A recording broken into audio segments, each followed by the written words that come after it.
So I think it was only when I booked the Disney show, which was right after I graduated high school. And I was like, I got into some UC schools and I had family members calling me being like, you got to go to college. And I was like, I will, but not something that's 3 hours away. Like, I know what I'm doing. Yeah. And then like a month after graduating, I booked the Disney show. And then that's when my parents were like, okay, she can support herself doing this. Well, that's amazing. Let's talk about that. The first big opportunity, the Disney show. Yeah. What was it? How was that experience? Yes, it was a show called Cory in the House. And it's funny because when I was like between the ages of 10 and 14, I was like, oh, I want to do a Disney show. And then by the time I was 18, I wanted to be Natalie Portman.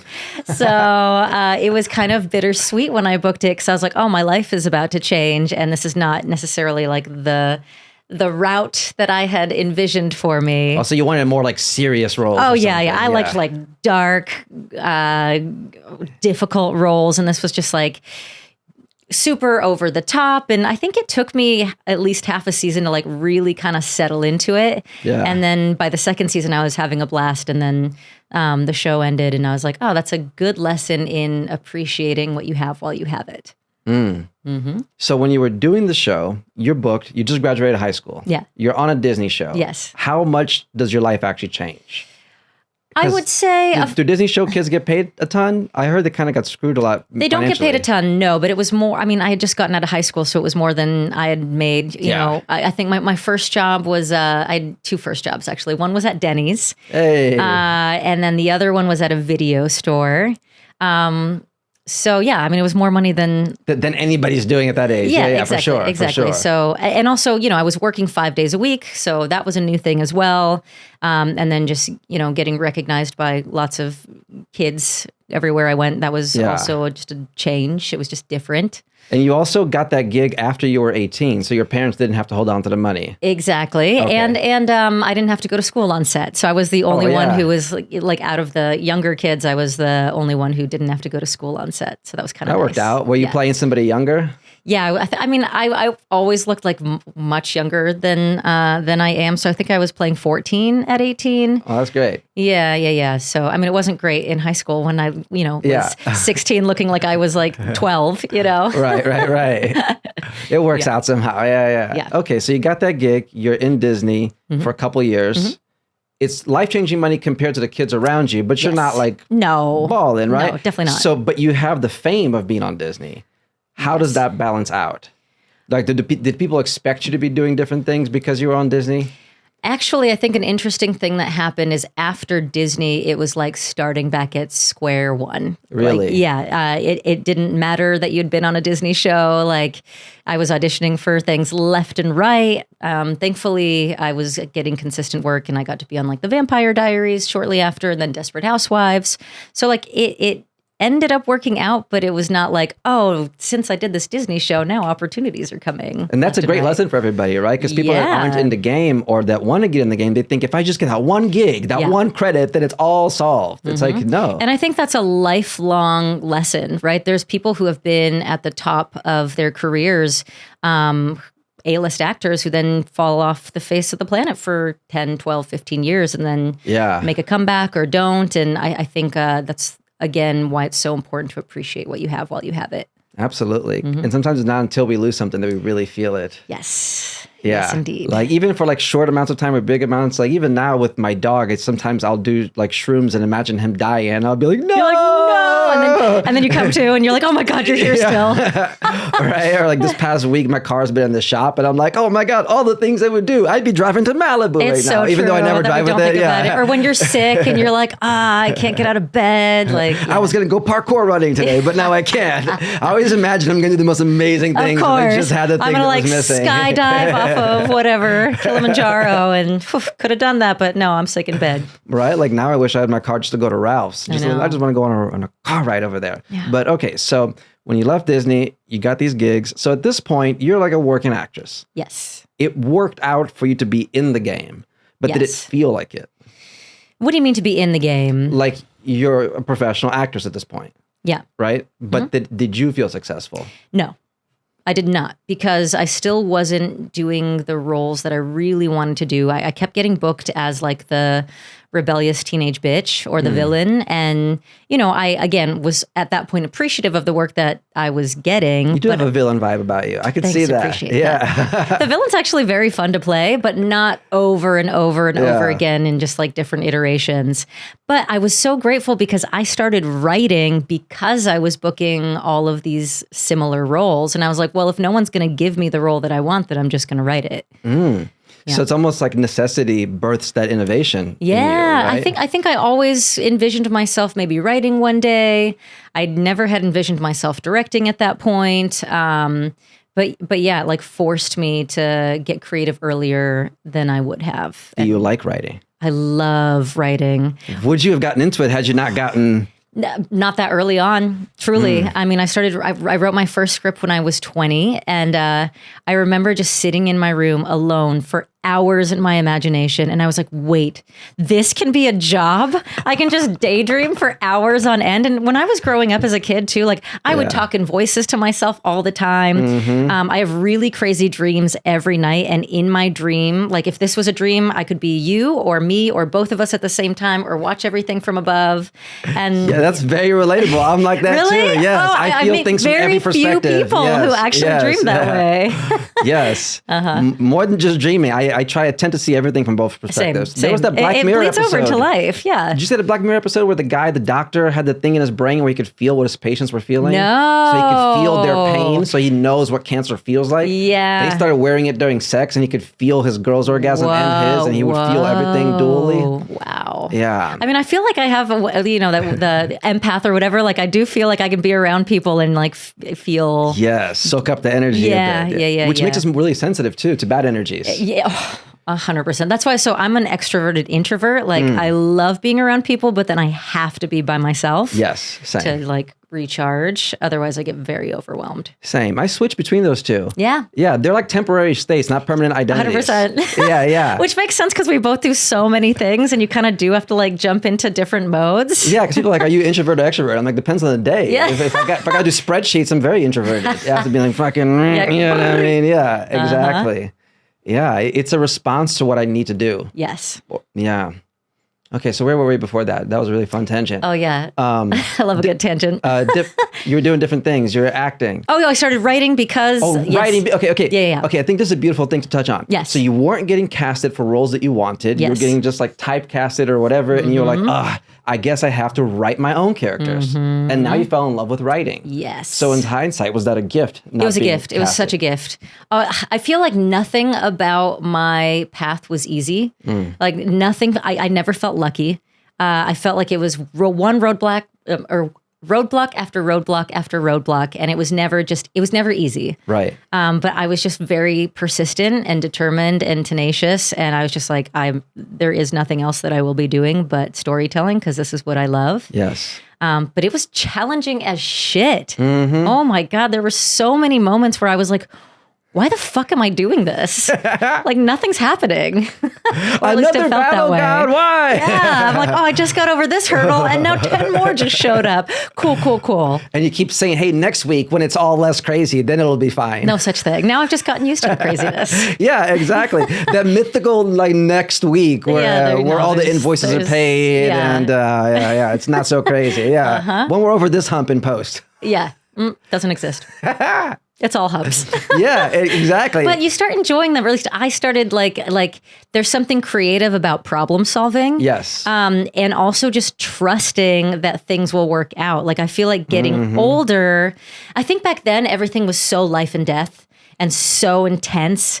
And as I've gotten older, I'm like, no, like that thing didn't work out because this thing needed to work out. And an idea that didn't work out 10 years ago now has resurfaced and I'm repurposing it and it's better now than it was then. Yeah. It's like not getting what we want may give us what we need. Yes. And the more we live, the more we realize that. Like we talked about earlier about the he who should not be mentioned person that I worked with for a little bit, right? And then I wanted to work with them more. Yeah. And they didn't respond to me. And I was like, why not? And in the moment, you're like, what? You're what like, did I I'm do? good enough. Yeah. I deserve to be doing your videos. And now I'm like, oh, thank God. Dodged a bullet. Yeah. Right? So then when things don't go my way, it doesn't mean that I just accept failure all the way around, but I just try to consider that there's a bigger gift. Exactly. There's an opportunity for growth there. And now I can appreciate it. Well, let's talk about that. What was one of your biggest, I know you said it's full of setbacks and challenges.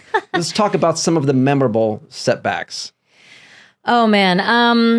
I can't go into this in too much detail, but I will say that 2023 was the hardest year of my life personally. Really? And you know, I still had a roof over my head. I still had food to eat. I, wasn't in a war zone, but in terms of... That's fine. That's usually what I say too. I'm like, hey, I'm not in a war zone. It's not that bad, but it's stressful. But on a personal level, just like so awful. There were like multiple really intense betrayals that happened, especially with someone I was working with. And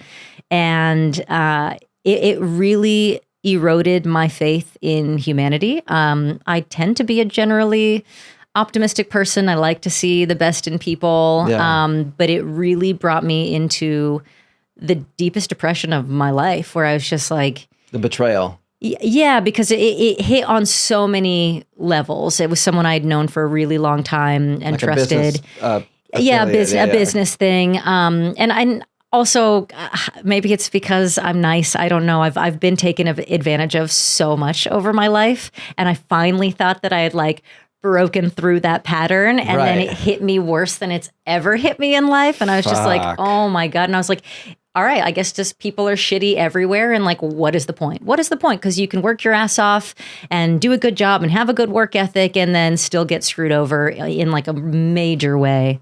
And it took me a really long time to like crawl my way out of the mud. And I'm still experiencing repercussions from it, but I at least rediscovered my joy. I had completely lost my joy. And that's something that's like a very important thing to me. Did you feel the loss specifically when this betrayal happened? Did it just cause like a... It was just like a domino effect. Exactly. Yeah. And then nothing was working. And I had this like creative studio that I had poured my heart and soul into that you had been to before. Literally was in there like painting, building things, working with like super creative friends and using it as a place to like host creative gatherings. And everything about it was just hard and it was expensive. And with everything that I was going through, it was impossible. And I closed it this summer on July 1st or 2024, whenever this comes out. But I'm so grateful that I had that experience, and I don't miss it at all, literally at all. But let's talk about that. Yeah. I think that's one that there's a lot of lessons to be learned. Absolutely. There. From what I understood, it was like a live-work space, right? A space where you live, but you also had a studio, you had a downstairs. It was like a rental property. Yeah, so that specific unit was only for like creative events, photography, any kind of immersive experience. I would have artists live there every once in a while too. And wait, what was the question within that? Well, I want to understand that business, why you got into it. Okay, so my goal was like, okay, if like I think it's smart to have multiple sources of income. Yep. Because we know in our industry that, this part might be doing great, but then disappear the next day. So I was like, oh, how do I combine everything that I love? I love building out spaces. I love creative community. But this was also directly after COVID. So it was like no one was renting spaces. I didn't even know. I was hoping it would be much more lucrative than it was, but I ended up feeling like Cinderella. Like I was literally just like on my hands and knees, like cleaning the place, moving furniture every day. And it was a burden. It was a burden. The idea was to have a rental property for production. Yes. Because a lot of people don't know that like when people rent locations, somebody owns that locations for filming all the time, and they try to make it conducive, right? So you were putting so much physical effort into it. Yes. The hope was what? That it was going to be just booked all the time? And the hope would be that was that it was just going to like take care of, like the rent and some basic bills, and that I would also be able to like invite my creative community in who maybe didn't have as much money to like work on whatever projects that they could do too. Sure. That was like always my dream, like one of my dreams. But then, once I like got back from Brazil and was having this very difficult year, I didn't want to be around anyone. I was so depressed and drained and exhausted, but I like had to be super social in order to keep this thing running. And that's draining. And that was so draining. So I would like just busy like during actual events, I would just be as busy as possible. So like I wouldn't have to like really sit and talk to people because I would have just like broken down and like, I'm counting the bricks outside real quick. Be right back. Exactly. Yeah. That being said, the beautiful parts about having that studio, I developed artistic skills that I didn't even know I had.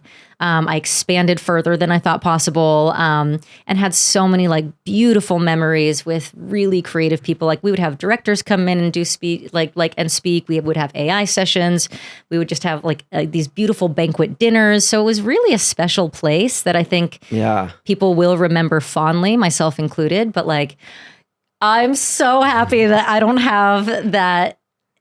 Like those responsibilities anymore. Yeah, because it wasn't aligning with you as an artist, with the free spirit artist that you are. No, because I like making movies, right? Like I like music. Like I don't want to run a space. I want to build projects. It'd be nice to have a space that could be used. Yes, but the idea of running one is different.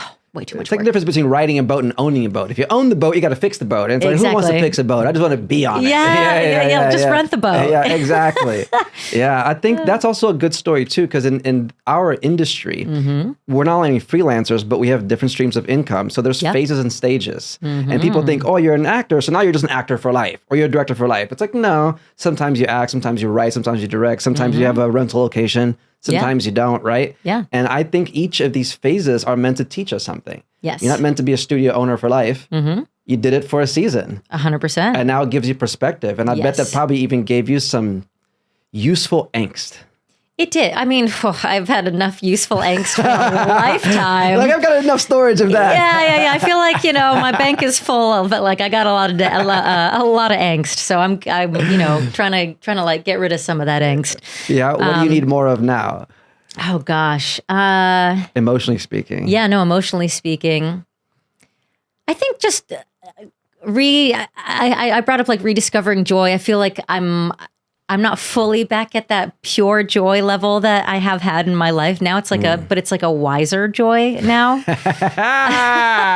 Oh, yes. Yeah. So like just freeing up some space. Cause again, I got really down on like the world and humanity. And so I'm trying to like really remember that there are so many good people in the world too. Yeah. It's funny because we can know something intellectually, but the emotional reality of it, it's like, I know there's good people, but the people that I let into my heart fucked me over. Yeah. So do I know it, or do I just know? like to think of it? And now is everyone trying to fuck me over? You just like get into this like very interesting loop. Yeah. And I also try to break down, instead of just saying joy, right? Because joy can mean so many things. Yeah. There's excitement in the moment. Yes. Like we got a great shot today. I'm excited today about the great shot, right? Or versus, joy as in pleasure. Yeah. As in like, you're making out with somebody. Or joy as in relieving pain. Yeah. Like you go into the chiropractor, right? Or joy like you talk to your mom. There's like so many different things that can be joy. So when I think like, am I happy? It's like, what?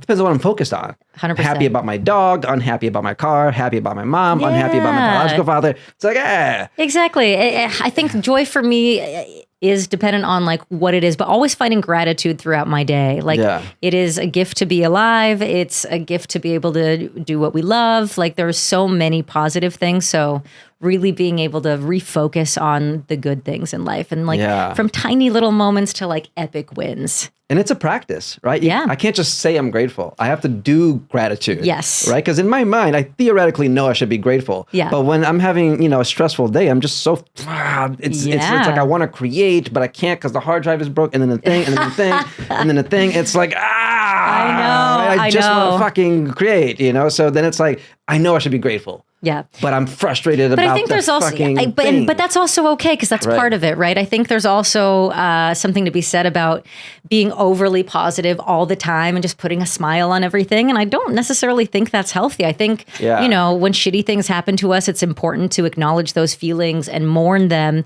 And then the joy and gratitude can come from on the opposite side of that too. When you're like, I appreciate that very difficult moment because now it brought me to here. Yes. Or I'm positive I'm going to make it better. Yes. Yes. It's like, I feel very negative about the present situation, although I could exercise my focus on what to be grateful for, but I'm positive it will get better. Yes. All right. Like I know for me, a lot of times what I deal with is cash flow issues with invoices when I'm paying out a crew for one project.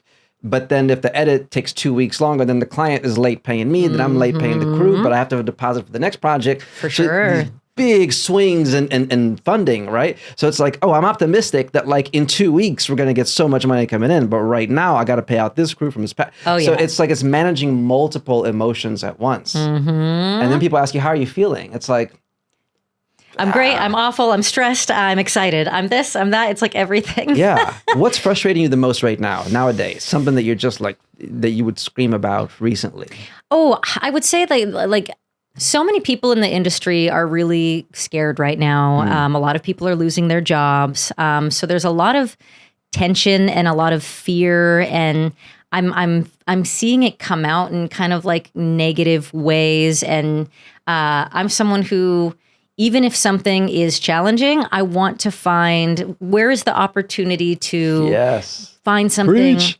Where's the opportunity to grow, to find something positive about it. So it's hard to be around or listen to people just being so negative and so down about things, or, people being so afraid about AI. And I'm like, I totally understand this fear that we have. But nothing stays the same. Everything is in a constant state of change. Yes. And I'm very used to things changing. So to me, I'm like, all right, well, this is now a new paradigm. What skills can I bring into this new paradigm? And what can I learn in this new chapter of life that will enrich my life and hopefully enrich others? Yes. Okay, we got to talk about that. Yeah. That's been my mindset for the longest time, because change is inevitable. Yeah. And most people don't account for change. When it's good, they think it's going to be going good forever. When Yes. it's bad, they think it's going to be going bad forever. Yeah. It's like, no, it all might change. Yes. It could go great. I could break my ankle. We could lose it all. We could get screwed over. So now I think of all that and I just look for what's useful. Yes. Because if something can't be useful, it's useless. I'd rather have a useful life than a useless one. I fully agree. So like when COVID happened, all the dance studio, everything in the world shut down. Yeah. So I partnered with my choreographer friends and launched an online dance academy. It's like, well, why not? Yeah. There you go. Boom. Side business. It's like, okay, how is this happening for me? Not to me. Easier said than done. Totally. It doesn't mean that shitty things don't happen. And there are definitely days where I'm pissed off and angry and frustrated.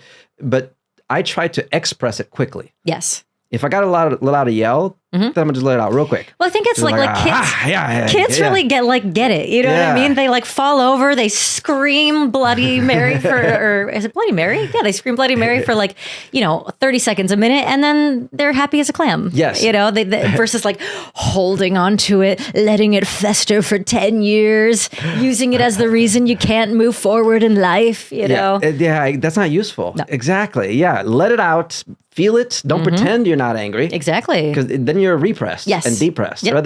I think the opposite of depression for me is expression. It's not happiness. Yes. If I'm angry, but I'm expressing that anger, it's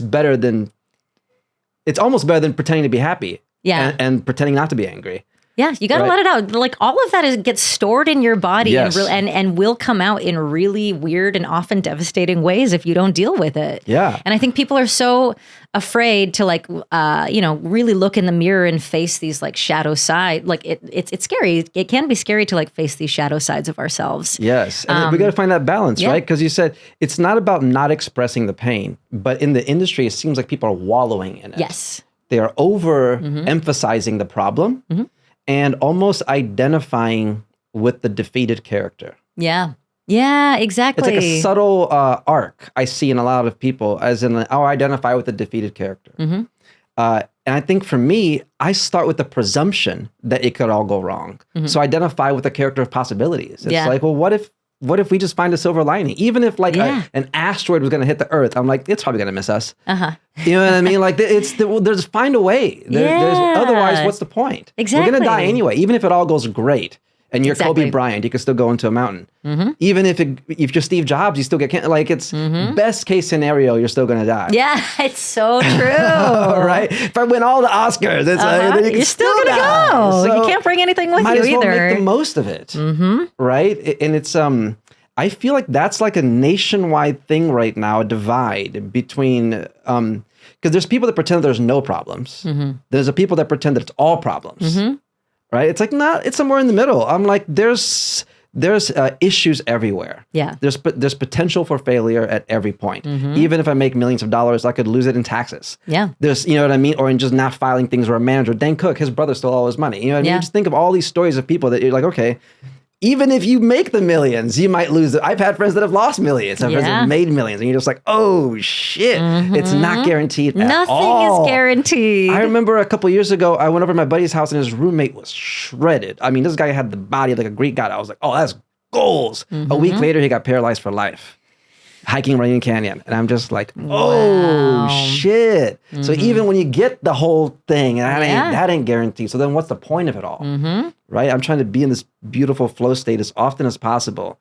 Exactly. So I like planning is like more of a suggestion. Yeah, I love visualizing for the future and taking steps towards my goals. And again, just getting older, I'm like, nothing's going to turn out exactly the way that I think it will. But there's some magic in that too. Like it's more of an adventure. Yes. And since I was a kid, I always loved adventure. I was always really curious. I loved imagination games. I loved understanding why things work the way they do and why do people think this way or that way. And I think keeping that childlike spirit alive now as an adult is so important. And I find that people just like lose that. And then they get so attached to an outcome or a good outcome or a bad outcome or, you know, money or a partner or this or that. And I'm like, well, but what about what the magic that exists in this? The infinite possibilities of what you don't know. Moment. Yes.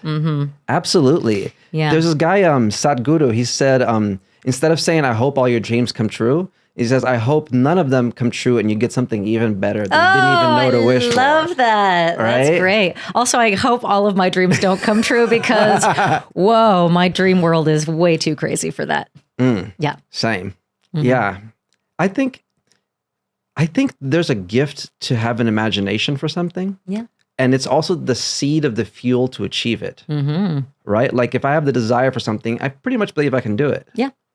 You know, like it's an energy source that's pulling me towards it. And then if I don't act on it, somebody else does. Somehow you're like, oh, I was just thinking of that. Somebody else did it. It's like, these ideas want to be born through us. Do you find that that's also gotten easier as you've gotten older? Because I think some of the big swings I took when I was younger, I was like really scared about them because I'd like never done it before. But, you know, I still pushed through it. And now I'm like, oh, no, like, I don't know if I can do this, but I'll say yes. Why not? Yeah, why not? Yeah. I think we've known that we can survive it. Yes. Yeah. Even though it hurts, like the situation you're dealing with the business situation, it's not that things don't hurt us, but once we've survived it, I've had business partners steal all the money from a company and a thing, and I was supposed to get 20% of it, and they didn't, and then a thing, and then you're like, oh, so I'm just fucked? Oh, okay. Okay, great. Oh, cool. Start over. Cool. Oh, okay. It's like, but then once you rebuild so many times, now I'm like, well, failure is not the reason for me not to do something. Yeah. You know, absolutely. I feel like failure is such a gift. Yes. You know, people are so afraid to fail that they won't even try. And I'm like, no, failing is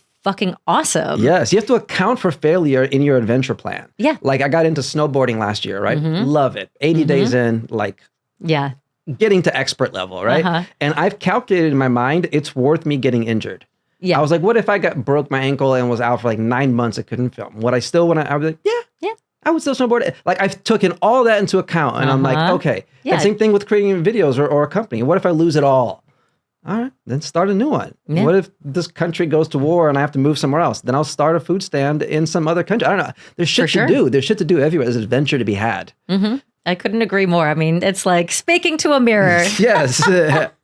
So that was a long tangent about opportunities. Yes. Okay, so first of all, I love this energy here. Yes. Okay. Disney, you did other movies and shows. It got you into writing. Now, when did writing and directing start getting real? Because at first you were doing it because you weren't getting cast in certain things. You're like, I want to be these complex characters, but they keep casting me in this or that. So therefore I'm going to write. But that could have just been a personal exercise. You could have just been coping. Totally. How does that then turn into I'm paid to do it? Well, so I mean, I was like, well, I want to act in these projects I'm writing because like I love the story I'm telling and I like these characters and I love collaborating with people. So I was like, okay, let me write a short because you know there's like little steps to get things made. So I was like, let me write a short, and then I'll get another director on it and then we'll make it happen. But then I like met with 3 different directors. And I was like, like the vision wasn't really matching up to what I was seeing in my head. And I write really descriptively, like I see everything in my mind. And a friend was just like, why don't you direct it? And like a switch, like a light went on. And I was like, wait, I could do that. And I think I'd also just, because I also sing and write music. Sorry, I was looking around because there's a fly.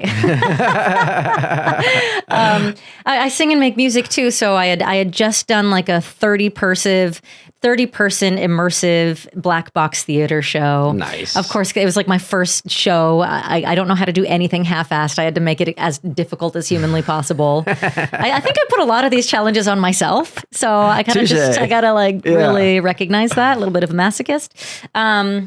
So I was like, okay, I directed that. I feel like I know how to talk to actors. I see this in my head. And then once I directed that, I was like, oh shit, now I'm going to do this for the rest of my life too. And I was like, how great that I can have an idea and then put it on paper or a screen and then turn it into an actual project and then get to cast people I love and work with people I love. And then I was like, that's it. I'm sold. Okay, Done. that's great. Okay, I want to extract that for the viewers, right? What I'm hearing from that is that if you have a dream of doing something, but there are things in the way, like for example, you're not getting cast in the characters you want to be, so you start writing them. But then you say, okay, I need a director for this. And you can't find one. I guess I'll direct it, right? I think that the lesson here is that we can be so much more than we think we are. Yes. Like we may have a goal A, but we may be capable of all these things around it. Yeah. Right? And sometimes look at our challenges as opportunities. Oh, you don't have funding. I guess now you could be a fundraiser. It's like, exactly. Oh God. Speaking of like a job I hate or have learned to enjoy more, like I always viewed myself as a creative strictly. Like I never liked producing. Right. I don't like dealing with business, finance, that kind of stuff. I'm like, I'm an artist. And then as I've gotten older, I realized the importance of knowing how everything works. That's like a major advice I have is know how the business end works too. For all artists, I know we just love being in the art of it and we don't want to think about numbers and math and accounting. But it's important. It is. And knowing that side of it actually is very empowering. And I was really bad at it for a long time and like horribly irresponsible because I didn't want to deal with it. And, made some bad choices. And then, now I'm like much more aware of whether it's money coming in, money going out, how to be a good producer. I don't think I can say I always was a good producer. And now I'm getting better with trial and error. And you need those pain points. You need the memory of how, I fucked up this part of the budget. It's like, I remember this one time I directed my first video for Wiz Khalifa and I paid like 25% of the budget for a location. And like 2 days before they were like, where's the permit? And I'm like, you told me, why'd you let me book it without, let me get the refund. There was no refund. And I'm like, so we're out of budget and out of location and Wiz is coming in 2 days. Fuck, right? So, but you need that. So now when I do new locations, I'm like permit for in writing. Boop, boop, boop, boop. Yeah. So the pain points are how you learn it. Yes. Yeah. So if somebody wants to be great at something, it's like, have you collected enough pain for it? How much pain are you willing to collect? How much pain, exactly. Yeah. I think like also just pursuing life as an artist, like you have to be prepared for what's to come. You can never truly be prepared, right? But like you have to know that you will suffer. Yes. As a human being alive, you're going to suffer. And then if you choose, that outlier career, like there will be suffering, but a lot of that suffering will end up being beautiful as well. Yes. Right? But it's how you view it, and you like got to have that persistence and determination and just knowledge like, no, this is going to work for me. I know it will. Yes. And we, as artists, we have such creative brains that we can wrap meaning around something. Yes. And it's a double-edged sword because we could wrap positive meaning on struggle to make us survive it, but we could also wrap negative meaning around success to get everything you wanted, but it's not the exact concert I wanted to direct. I wanted to direct somebody else's concert. You know what I mean? So we can, it's all optional. So you could be sad at Disney. You could be happy, in divorce or whatever, right? So there's so many different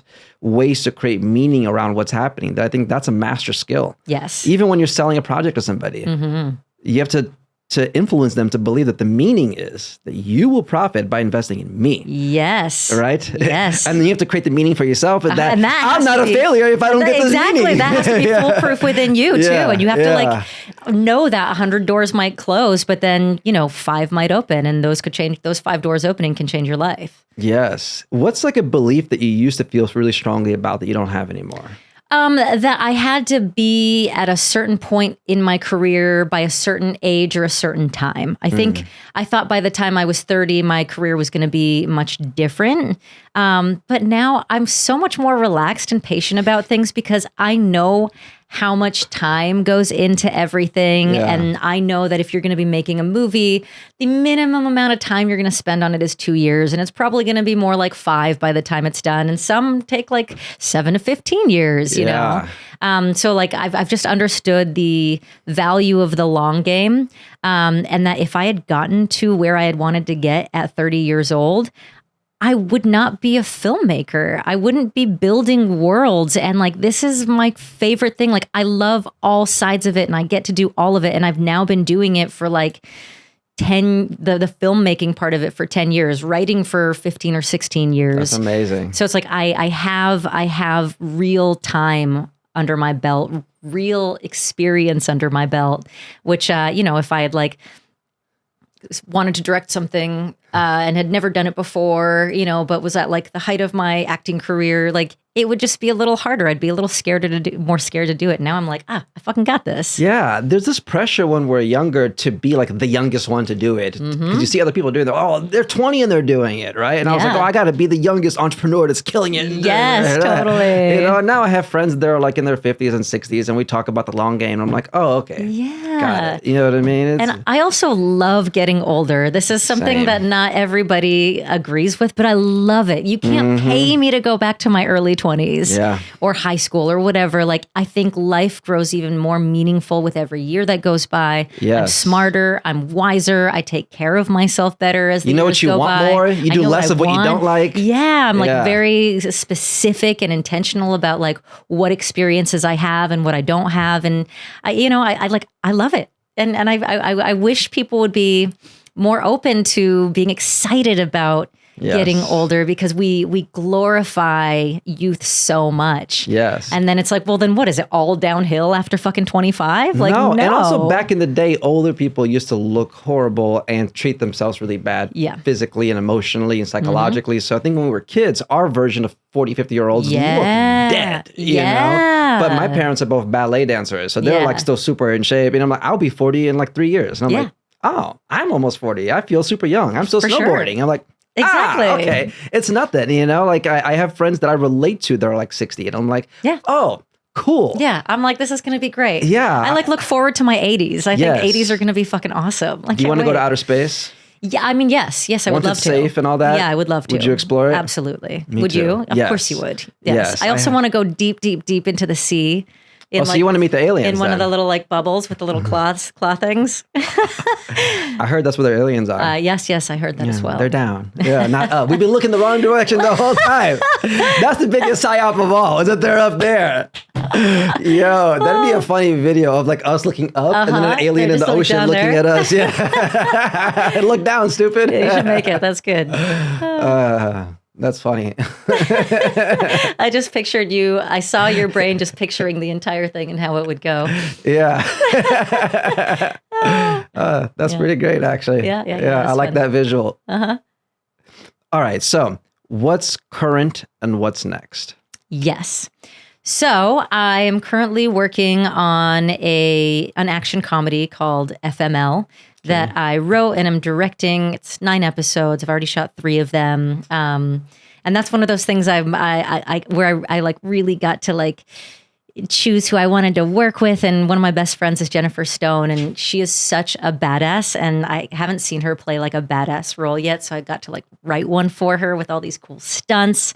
So that felt so good. And then love working with my producing partner, who Andreas Alfaro, who like does stunts and acts, and like I've always wanted to get into stunts. So I love writing because I can take what I want to do wherever I want to do it and put it into a project. Yes. So that's so fun. It kind of works out for life. Yeah. You're like, oh, I always want to go under the sea. It's like aquarium. Exactly. No, for real. It's so beautiful how that works. Like I one day want to live in Barcelona. So I've like already written a book that is set in Europe that I want to make into a movie. So there you go. Barcelona. As they say. Barcelona. I love it there so much. But yeah, so there's that. And then I've got a feature that I directed that's done called Bite, and that's coming out in 2025 that I co-wrote with. Congrats. Thank you so much. I appreciate it. That one was a huge journey with lots and lots of lessons in it. Let's talk about that. Yeah. So you completed a movie. Completed a movie. You filmed it. It's done. It's coming out. Yes. All of those are achievements, by the way. 100%. Just having the complete idea is an achievement. Even get a movie done. Yeah. There's people that get them done that then don't get them done. Yeah. They film them, don't finish editing, or they edit it, it doesn't get distributed, right? The fact that... Yes. Let's talk about it. Yeah, I mean, I think I'm grateful that I had two producers on it who were also the actors on it, Mark Hapka and Cameron Cowperthwaite, who co-wrote it with me, because each of us filled in the blanks for each other. Okay. In terms of like wherever there was a weakness, the other person pulled their weight, and that really got us through. Because I was like very heavy on like pre-production and production, and then Mark took over like music supervising, and then Cameron took over like finding some of our other post people. How'd you get the funding for it? Let's start there. Oh my God. So you have an idea. Yes. So let's say idea's done. How do you get money to shoot it was invested by the three producers. And I'm just... So you guys put your own money into it? Yeah. Which I'd promised myself I would never do again. Because every time I made money, I would just invest it into a project. I was like, I'm never doing this again. And so of course, what did I do? Every time I have a big boom, I'm like, oh, great, time to buy new stuff. Yeah, exactly. It's invest like in my with projects, gear hire and stuff too. Exactly. Okay. But I mean, I'm grateful for that, because the creative control was really we were able to keep that creative control as tight as possible. I bet it made you a good producer, because it was your money. You're like, where's the money going? Yeah. Like I said, lots of lessons on that one. But such as? I hold on. Okay. I will say I'm so excited to have a real budget to work with, and I can't wait. Like one of the things I'm most excited about is just paying people their worth. Like I'm so grateful to have the creative community I have, and people, really band together because they believe in stuff that we're working on. So I just have so much gratitude for them, and I just can't wait to hire them at like a really amazing rate. Yes. Oh, that's going to feel so good. But yeah, learning lessons.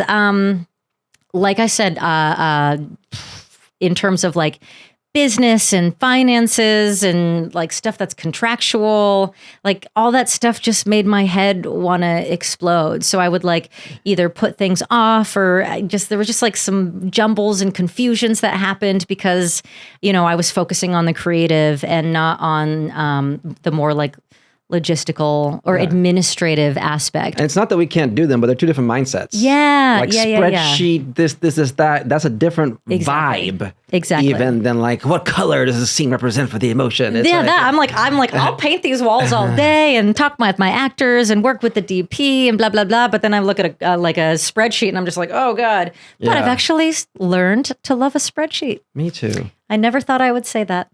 It's its own vibe. But you can learn to love it. There is an art to it. There is an art to it, especially when you color code things, and then there's just something nice about like being all organized. I don't even recognize myself now, but yeah. So they were good lessons to learn, but hard lessons to learn. Yeah, absolutely. Mm-hmm. So let's talk about how you chose your partners, right? Because there's people watching that may have an idea for a movie, maybe even half of a script. Yeah. But how do you go? Let's just say from that to finding the people to decide to spend money with you on it. Yeah, I mean... Did you guys co-write it together from the beginning? Was it start to finish, all of you all together? Or did you start? I like to kind of write things based off of locations. Now, in the past, I would just write huge projects that I was like, when am I actually going to have access to make all of these things? Right. So then I started writing 2 locations and then be like, all right, like who do I want to work with on this specific thing? And I remember, similar to Jennifer, like writing her this specific role, I was really excited to write one of my best friends, Mark, like a really, really meaty role that I knew he would just like do such a great job with. And then Cameron, I'd been wanting to, we'd been friends for like 8 or 9 years, and like I love his dialogue, his style of writing dialogue. And we'd been wanting to work together forever. And I was constantly bugging him, but we were both so busy. And then lockdown hit. And then I was like, now we're both stuck at our places, so we can actually write this thing. And it was great because he didn't actually think we were going to make it. And I was like, no, if I say I'm going to do something, we're going to do it. So you called them in from the beginning of the writing process. Yes. Of this movie, you're like, from page 1, scratch. Yes. And was there an understanding of percentages at that level? Yeah, we had, like, everything had to be equal at that point. Okay. So yeah, So the lesson for the people at home, so if you're bringing people on, talk about percentages up top. Absolutely. And have it in writing, like, do your contracts right away, because, you know, things change over time, and like people take on roles that they don't necessarily think that they would have taken on, and things can get like confusing and jumbled. And it's very important to have a document that you can go back to and be like, well, this is what we agreed to when we first started this. Yeah. And then you can say, oh, well, my scope has expanded. I was only supposed to do these 2 things, but now I'm doing 10 things or whatever. Or you're supposed to do these 10, you're only doing 3. It's like, yeah. Even if you're working with your best friend, especially if you're working with your best friend. Yeah. Just having a basic understanding, right, of what we're bringing to the table. So and you have to know, like I don't know if I had known back then how many years it would be for us to get all of this done. So you have to know that whoever you're about to work with, you're going to work with them for at least the next 3 years, at least. And it's probably going to be more like 7 by the time all is said and done. It's like a long-term relationship. Yeah, absolutely.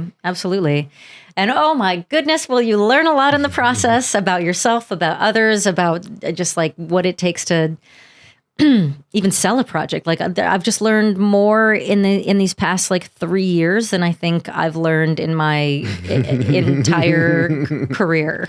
Bullet point some of those lessons.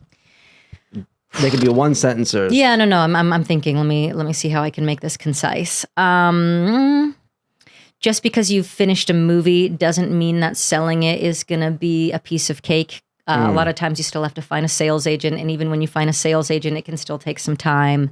And then just like how the distributing world works. And I think what's really important is going to festival and film markets and meeting people and making friends and figuring out who are the next people that I'm going to be working with. Yeah. Mm-hmm. A lot of, it's not just movie done, yay. Yeah, no. Because movie done and movie sold are two different things. Entirely. Right? Because a lot of people don't know this. Even major movies that have won Oscars were done without distribution first. Mm-hmm. They fund it, they make it, take it to a festival, hope somebody buys it. There's layers to it. So the people invested in making it have to have the mindset that like movie done doesn't mean we get our return on investment. Yes. And it might take you 7 years or more to get your return on investment. Yeah. You basically don't get a return on investment most of the time until it's all the way through, right? So that the people that work on it, if they're below the line, they just get paid their rates and that's it. Exactly. Above the line is your crossing your fingers. So how do you balance that and then the jobs that pay you to pay the bills? Poorly. No, I'm just kidding. Hey, at least you're being honest. Yeah, again, I had some major setbacks all throughout this process that really just made everything seem impossible. And there's always another bill through post and then there's publicity that you have to think about. Like there are so many things to think about. God, I don't have a good answer to that because I'm still learning. Basically, it was hard as fuck. It was hard as fuck. Yeah. You know, truly. And like I said, like had this crazy setback that I'm still finding my way through. So there's no good answer for that for me at this moment in time, except to like keep going and keep building things. And I know without a doubt that things are going to work out. I just don't know exactly how. Yeah, the house. Yeah. The how is the surprise. Exactly. Yeah. That's the adventure. That is the adventure, yes. Yeah, we know the what and the why. The how, yeah, you know, because as artists, we do have to make sacrifice a part of it. And there are times where you do get paid well, and you're like, wow, I'm up. Yeah. I'm up quite a bit. Amazing. And like a normal person would just be like, I should invest all this money and, you know what I mean, put it in the stock market and never look at it again. And we're like, nah, let me hire my friends and pay everybody double and and then to take some wild chance on something. Right. And then as you're doing it, you're like, oh shit, I got to pay the bills too. Let me make sure that doesn't stop. Right. Yes. But then doing that affects that. Right. So it's a dance. It's a dance. It's a balancing act, and which is why it's so important to diversify your income as an artist. And but what's great about it is like taking these big risks. Eventually, they pay off, and then as they really pay off, then you get what you've wanted. What I've always wanted is creative and financial freedom. That is why I work as hard as I do and do as many things as I do, is because I want to be able to wake up, pick up the phone, be like, this is the project I want to make, and these are the people I want to work with, and have people be like, hell yeah, love working with you. How do we become a part of it? I love that. Me too. Yeah. Yes. Yes to both. Okay. Financial freedom and creative freedom. Yes. Two things we really want. Have you defined that? Yes. To me, the creative freedom is when I pick up the phone in the morning and can work on any project that I want to work on that I've been building, and with any team that I want to work on, and have people be like, yes, we're doing that. How can I be a part of it? How many people have you met that have that? Not many, but a couple. Okay. Yeah. And how would you measure that? Is like, for example, does Brad Pitt have that right now? I think he has it more than most.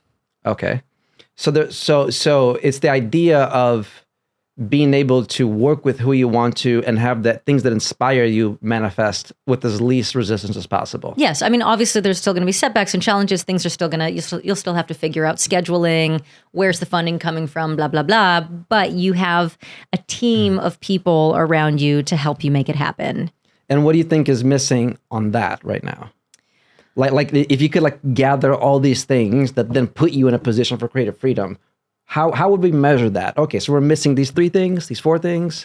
Yeah, I mean, my projects need to come out, right? Like nothing that I've directed is out yet, right? So I know that I will get closer to that as projects do come out, because you can say that you've done a decent job on something, but you know, how will you know that it doesn't look like a student film unless it's out and people actually see it, right? Yeah. So that I think, and that's why like I've got a lot of projects that are kind of either going to be coming out around similar times or this or that. So I think that's a little missing piece, is just the release of things. So it seems like your creative freedom is from you as a project lead. Yes. Right? It's not the same as you getting booked on whatever job you want to be on. It sounds like you're saying creative freedom as into like creative freedom for me would be that. Yes. And because so like executive produce your own shit and have the funding and the people around. Yeah. Writing, directing, acting in, being able to put music in, being able to world build and bring people I love working with together who are like wildly talented, but also really good human beings like that. That's my ultimate creative freedom. Yeah. And then the financial freedom would be like the freedom to travel whenever I want, the freedom to, again, I love like architecture and interior design and stuff. So I have a very like specific thing that I want to like build in the future, and like a home, and and be able to support other people in their visions, and also just to be able to fairly compensate people in my life. And also I've had so much help over my life with people who've just done jobs for free or for almost nothing, that I would love to be able to like be like, hey, remember when you did that thing for me 8 years ago? Like, here's a check. Whoop. That is a good feeling. Yeah. That's something that people don't talk about a lot here. The importance of favors. Yeah. Of knowing when to give a favor, when to ask for one, right? Because there's a misconception about doing free work and stuff for exposure, because sometimes you can be taken advantage of. But other times it's like, well, if you don't have it on your resume, you're not busy, do the job, get it going, right? Because there's times where you have a vision and you have to convince people to work for you for way less than their rate. Yeah. And they have to choose, does this serve their goals, right? To have that in their reel or whatever. But then you have the pressure of saying, fuck, they're really going out of their way for me. This thing better be good. Yeah, absolutely. And I think that synergy is really important. Like both people need to be, not need to be, but there should be a mutual exchange that's happening there. Some kind of value exchange. If it's not going to be monetary, then let it be creative or emotional or whatever it is. Because, you know, as artists, we really do need each other, and we thrive, or at least I thrive in that collaboration. And I get so inspired by working with really talented people. It's an energy exchange. Yes, absolutely. And I think there's a lesson to be gained there as well from if the person watching this is looking to put a crew together, but they can't afford everybody, what can you give them beyond money? Yes. Right? Because for different people, they may value different things. Some people may just want to be on location at that thing. Yeah. If you're filming in Barcelona, they're like, I've never been there. I want to go. Yeah, take me there. Yeah, exactly. I've done jobs like that where just the activity of the doing it sounded like fun, right? For some people, it's because they're missing a thing in their resume. Yeah. Right? Like I remember when I was just doing all hip hop videos and I was like, I don't have any feminine looking stuff on here. And I was like, I need to do some like very pretty girly stuff so then I would do some free jobs for that to have that for on my your reel. portfolio. Exactly. Right? So there's different things we can offer other than money. Yeah. Right? Yeah. And not everybody wants the same thing. Some people, even if you pay them, they don't want to do the project because it doesn't align. I know. And I think there's a skill in even knowing who to go to for your crew and knowing like, when is it time to ask for a favor and when is it time to give one? Yes. Right. Like I like to think that it's got to go both ways, or if it isn't going that way, like that eventually it can. Yes. And it's not always one for one. It's not always you help me. So it's just like, I try to be as helpful as I can as often as possible. Right. And then when it's time for me to ask, I try to make it ask for a purpose. Yes. Also, don't pull favors when it's not that important. Yeah. Wait for the important one to pull a favor, right? Exactly. Because especially, like, for example, like if you have like a rich friend, borrowing $1,000 and borrowing $100,000 is almost the same thing. In that you're still borrowing money. You're still having the sit down conversation to say, I need.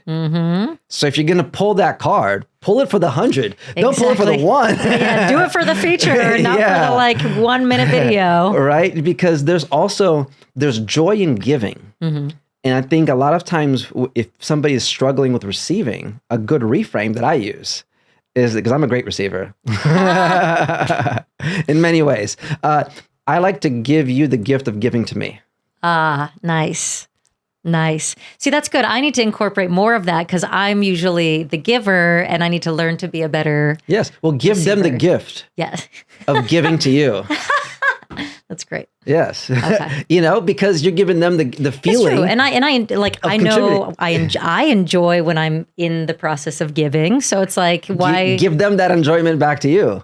Yes. That's a good way to frame it. There we go. It's like when I'm receiving a massage, I'm like, this is for you, really. You're receiving the joy. I feel like that could also be like abused a little bit. Well, it depends on how you do it, right? Yeah. Because I think because my philosophy is I'm such a natural giver, I'm always giving more than I've asked for. I find so much joy in giving that I can also convince somebody else to find joy in giving if it makes sense. Yeah. Right? It's like, I know it seems kind of manipulative, but it's like, but that is a way to reframe it, because the other side of that is there's people that feel shame in receiving, right? Yep. That would never want to ask for anything. It's like, well, you have resources, right? It's almost like when you go over somebody's house and they offer you like, tea or something.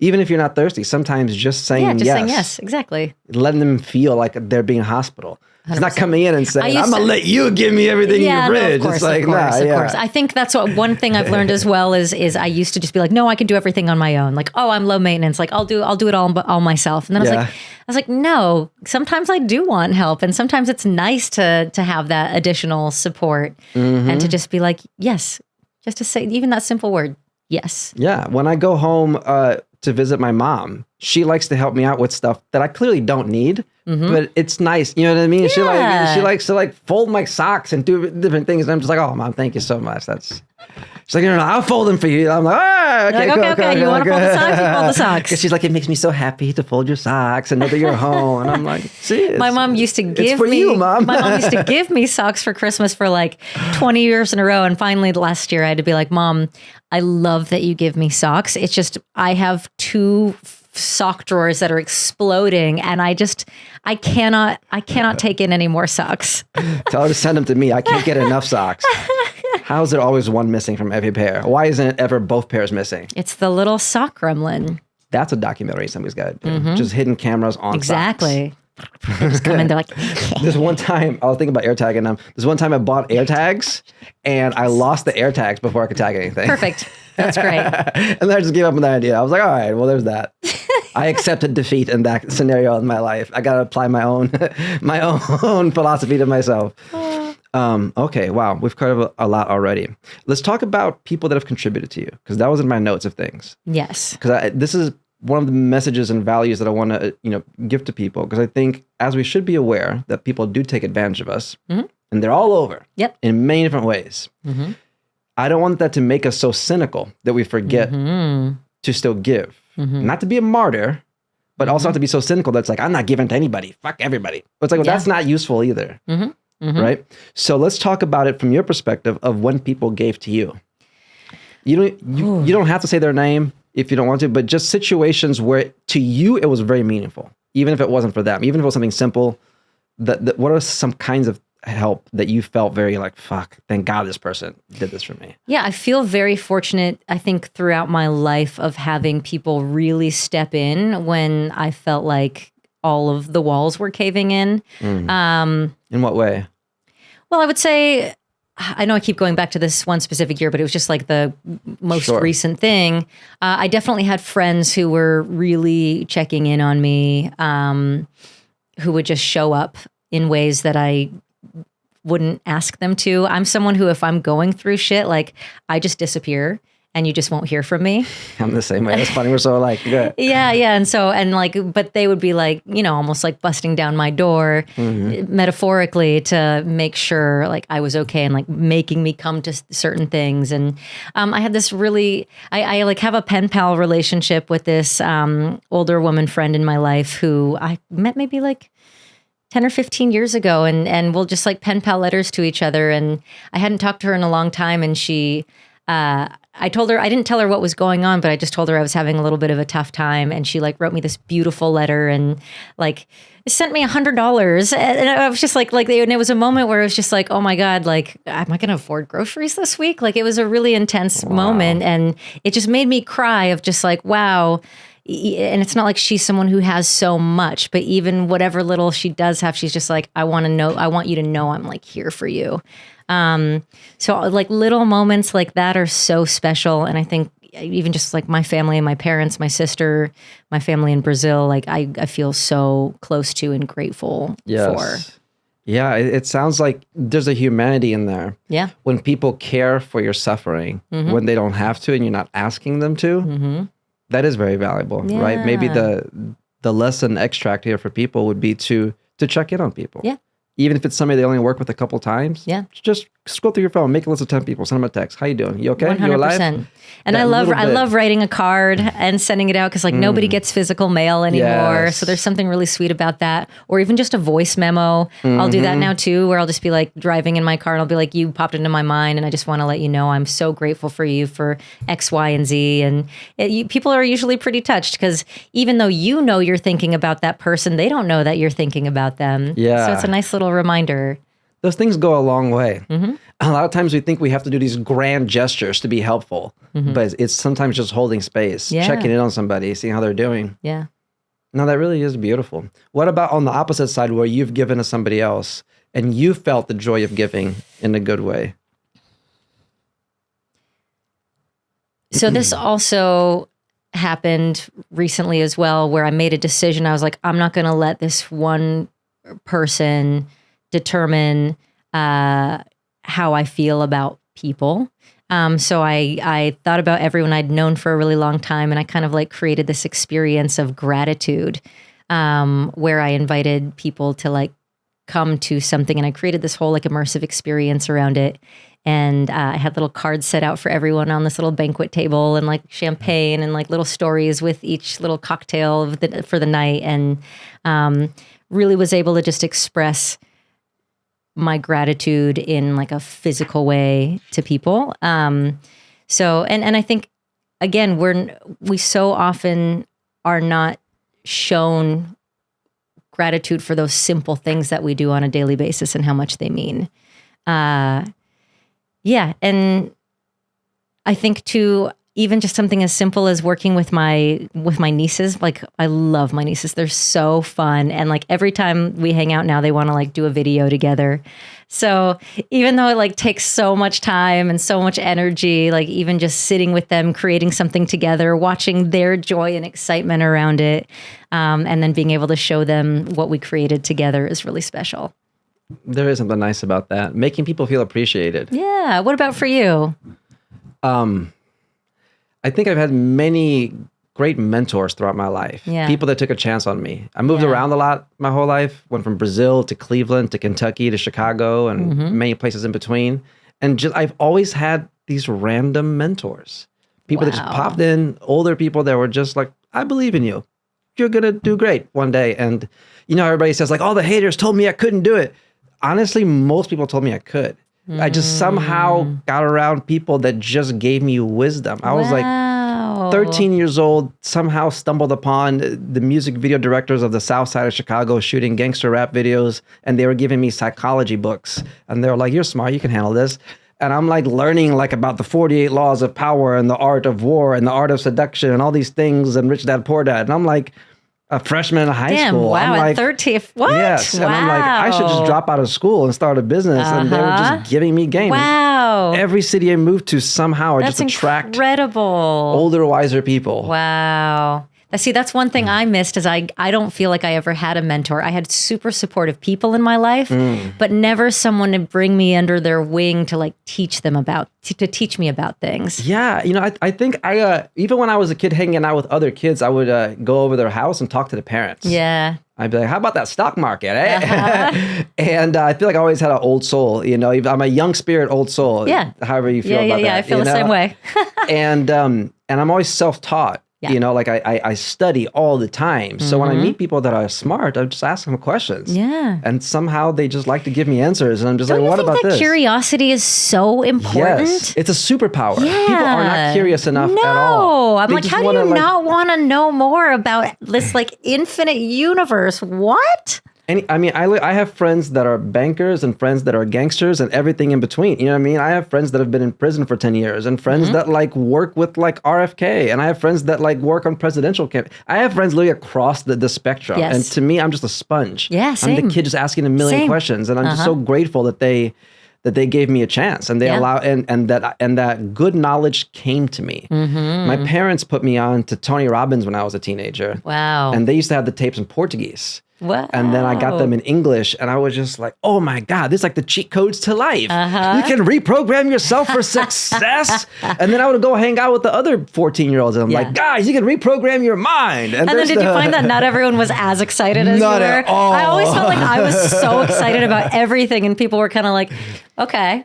yeah, they were still being programmed. And I was like, you can escape the matrix, man. You can drop out, start a company. I started learning about like quantum mechanics at 16 and I was just like, oh my God, my mind is blown. You can create your reality. Yes. I remember being on Disney and like I would just want like all of the interviews in magazines, they would just ask like, oh, what's your favorite beauty product? Or how do you talk to boys? And I'd be like, okay, I don't know. I don't care about that, but quantum mechanics. And then I just slowly stopped getting asked questions by different interviewers. I was like, this is segue that. Yeah. So I totally that reminds me of the Heisenberg principle. They're like, what? Yeah.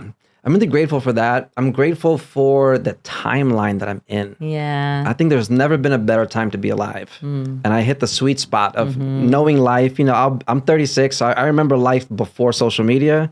And I also got to kill it in social media and have everything in between. Yeah. I got to experience being a really poor immigrant and then had some brushes with death and success early on. Friends that have died, also work with millionaires. I've also been arrested 5 times. So I'm like, I've kind of felt both sides of it. I'm just like, oh, okay. Yeah. I got to taste a little bit of the menu across the board. You know what I mean? From like one day doing like a pharmaceutical commercial, the other day working with like gangsters on the South Side and the cops are about to raid us. It's like, what? It's like, what's happening right now?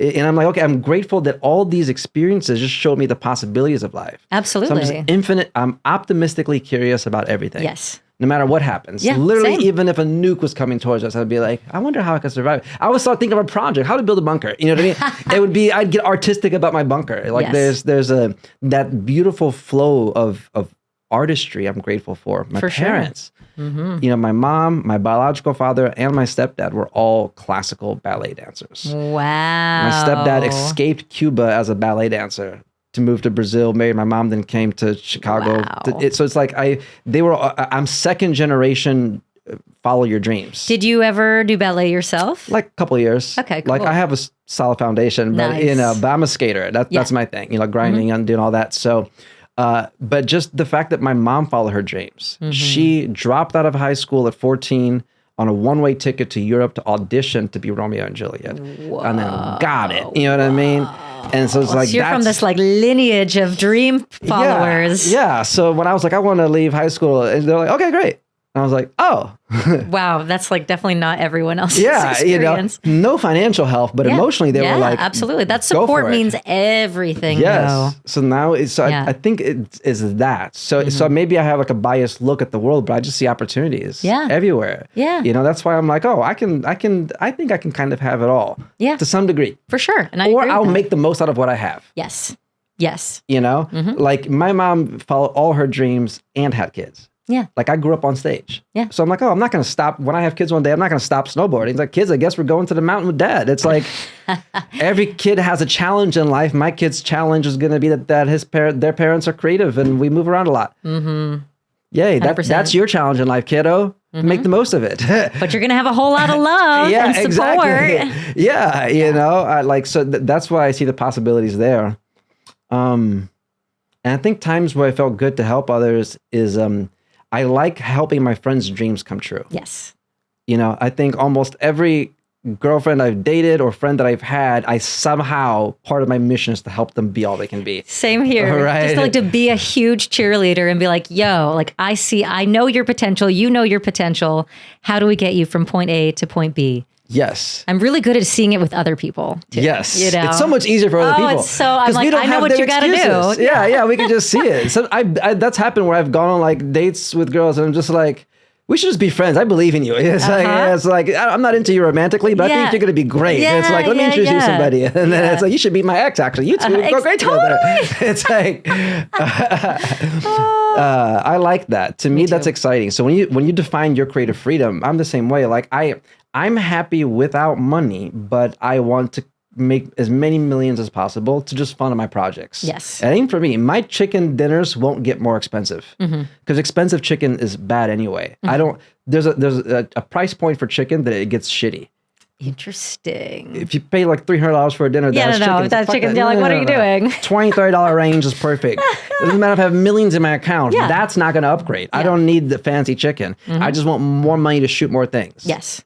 And bring people into it. Yes. Like if somebody handed me $100 million, I would just hire people right away. Yeah. I would put a team together, put projects together, feed my family, start a center to empower kids in Brazil, 100%. Teach them production. It would literally, I would put the money to work. I'm never retiring. I'm going to die halfway through. There's not a chance I'm like retiring. What is that? I'm going to be like, I don't know, at a pottery wheel at least. Like that. I'm constantly going to be doing something. You'll be in Mars as a half android working on the new shit. Yeah.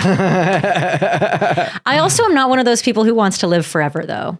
Like I don't want to live forever. I have no desire for that. I want to live healthy if I can make it to 100, I'll be stoked. But I don't need to make it to like 700 or 500. Like I don't know. There might be stuff that's even cooler after this. Yes, I agree.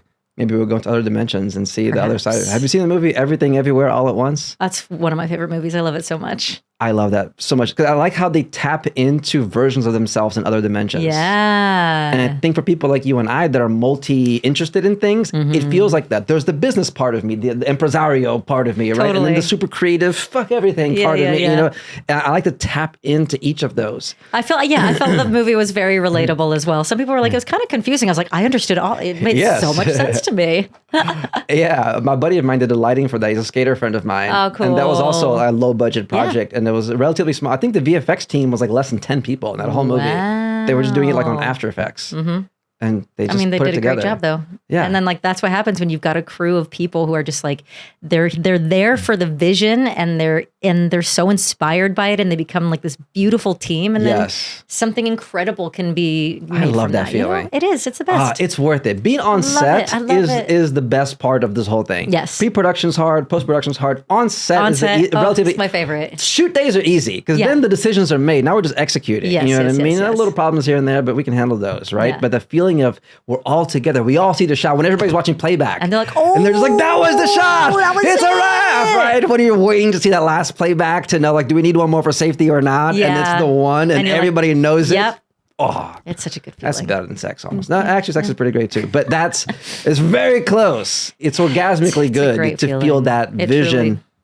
Truly is. You know, I've cried at moments like that where you so much stress leading into and sacrifice and what the fuck, but then on set and then it finally comes true. And you're like, oh my God, everything that I saw in my mind is coming to life. That's the shit. I hope more people find this feeling in whatever they're doing. 100%. And it could be anything, you know? And I also think like people are like, oh, well, I'm not creative or this or that. I think every human being is creative. Yes. Agreed. They just may not know how to play the piano, but it takes creativity to build anything. Being an architect is creativity. To build 100%. A bridge, there's mathematics to it, but there's also art. Yeah. But there's also science in what we do. There's a science to acting. There's a science to light metering and all that, right? You could do a spreadsheet about lights. Yeah. And you could make art about spreadsheets. You know what I mean? Absolutely. There's the logical and illogical part. And I like the convergence. Me too. Because we need that. Yeah. Art and science, I'm like, let's go. Order and chaos, as they say. All right, we're back from the water break. We can actually talk about that, what we just said right now, that we were going to do a section of this interview in Portuguese, but to me, when I think in Portuguese, it's a different system setting. Yes. And just switching it right now, I'm so on a roll in English. Yeah, we're just in the flow right now. Yeah. Exactly, yeah. Do you ever compartmentalize your problems by language?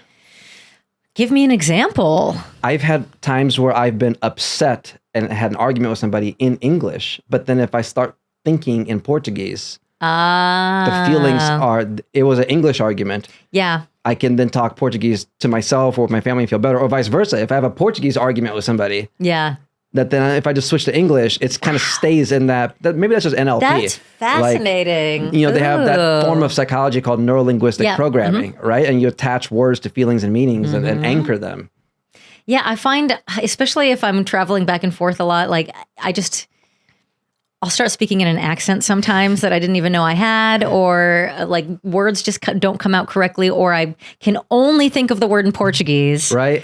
And I'm like having a conversation. I'm like, oh my God, like I don't know what this word is in English and I just cannot find it. And it's something like super simple, like palm tree, you know? Yeah, and it'll just come out Spanglish. Yeah. Yeah. Can you do a Brazilian accent can you speak English with a Brazilian accent on purpose? Yeah, so on the Disney show, I had to speak in an accent. So I basically blended a Brazilian accent with an Arabic accent. Oh, interesting. Yeah, because I'm guessing your mom has an accent, right? Or yeah. So does mine. Yeah. Yeah. Yeah. Can you speak in one? No, not really. It would sound. I haven't done a good job of it. Yeah. No, I can speak Portuguese. I can speak Spanish and English. Yes. But I like the way Javier Bardem sounds in Eat, Pray, Love. Like his. I'm like, I need to be nice just to. Yeah. Turn on the twang a little bit. Yeah, you probably could. People wouldn't know. Yeah, They'd right? be like, oh, so exotic. Well, I really appreciate you coming and sharing a lot of your story here today. I know there's so much more we could dive into, and we will do more. Thank you so much for having me. This has been so fun. I love this creative meeting of the minds. Indeed. Yeah, and we have so many creative similarities too. It's like I feel like I understand the way your brain works. Yes, likewise. We're going to do a lot more, but I appreciate your energy. And on your page, I've seen you post several clips talking about creative mindset and things like that as well. And I really like the way you articulated it. Were you always like that mentally? Like if I met you 10 years ago, would you be saying similar things? Yes, absolutely. I'm still who I was when I was probably 9 years old or something. I was always thinking about very deep subjects, and I was always wondering about the fabric of life and death. I mean, at the age of 7, I was thinking about death on like a daily basis. And I was just like, oh my God, we're all going to die. Like, am I going to die? Am I going to die today? Blah, blah, blah. And then it eventually made me feel like, well, then if we are all like understanding my mortality, I was like, well, then we really have to make the most of the time that we have here. And I think that is why I knew what I was going to do without any plan B. I was just like, one day I won't be here, so I have to do what I want to do. Yes. Yes. I think we've forgotten about the concept of death a lot in Western society. We don't talk about it. I think it's so important. Yeah, they make it so taboo, such a scary thing. It's until you're at the end, and then it's like a pure chaos. And I'm like, no, we're all headed that direction. Yeah, and obviously you don't wish for anybody to experience more pain, but I did see and know people that have died quite a bit, you know? And I'm like, for different reasons, for health reasons, some suicides or whatever. And you're just like, oh, this shit could really go. Yeah. Any minute, right?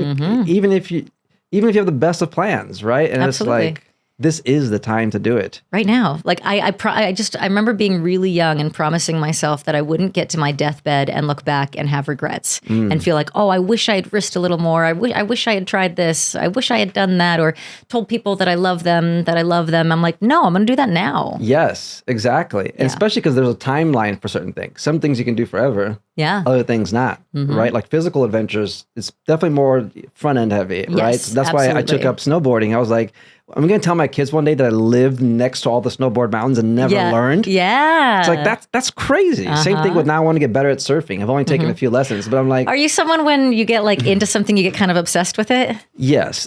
That's why I did 80 days of snowboarding. Exactly. I was like, I get it. Yeah. It's now I'm like, I got the icon pass. I go, now I'm thinking of starting a whole side business with snowboards. You're in or you're out. Yeah. I bought like 10 snowboard domains because they're really cheap. I'm like, snowboardingmerch.com. Nobody has it, bought it. And I was like, I'll figure out something. I'll drop ship somebody's merch. I'll make a business out of it. Because if I'm doing it, I might as well create in it. I'm always like, I gotta always mix business with pleasure. Like I never just travel, like I travel for fun, but like I'm always doing something. Yes. I'm location scouting, I'm researching, I'm writing, I'm connecting with people in the industry or hearing people's stories. Like it's never just like, oh, I'm just gonna go like chill on a beach for a week. Because even if you're chilling on the beach, your mind is thinking. Oh yeah. So people ask me like, when are you not working? Like, I may not be in front of a computer right now. But I'm working right now. I'm working. Even if we go out to Six Flags. Even if I go to dinner, like things are constantly, if I'm writing a script, working on a script, I'm like constantly hearing interesting snippets of conversations. I've got notes and notes in my phone of like funny shit my friends have said or things I'm like, oh, that's a line in a movie. Like it never turns off. How does that affect your love life? What part of it? Like let's just talk about this. How has your the way you are as an artist, how has that affected your love life? Interesting. I mean, I tend to date creative people because it's important to me to be able to level with someone on that creative mindset. I like being with people who are very driven and love what they do. There's a downside to that though, because then they might be too similar to me and we might be too busy or, like too focused on what we're doing and not focused enough on the relationship or, one person gets too, I don't know, like leaves the country. It's not necessarily always easy. Right? Because at first you're like, oh, we're exactly the same. But then but sometimes you're like, but I sacrifice everything for my project. But if we're both sacrificing everything, then we're sacrificing each other, right?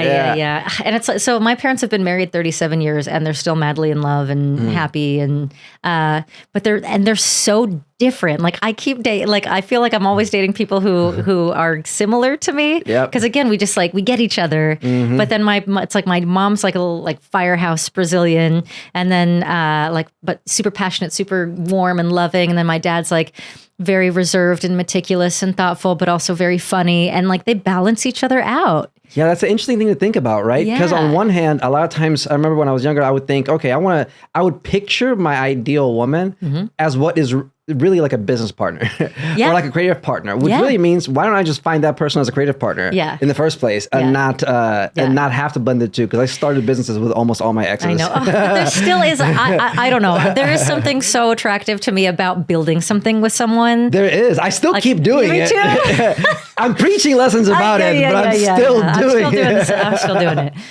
It's so nice. It's so nice to like work with people that you're romantically involved with. Like you just then you're excited about an edit, and you also get to make out a little bit. Like, hey, we are so focused on this. We're jamming, you know. Yeah, and then the optimizer part of my brain is like, great. Then I don't have to go to 2 dinners. My work dinner is my personal dinner. Oh my God, hilarious! I'm optimizing love. Optimizer brain. Kill 2 birds with 1 stone. This is great. Yeah. Well, only time will tell. Exactly. We'll see. We'll see if we're having the same conversation 10 years from now. Right. But it's all a beautiful part of the journey, no matter what. Yes.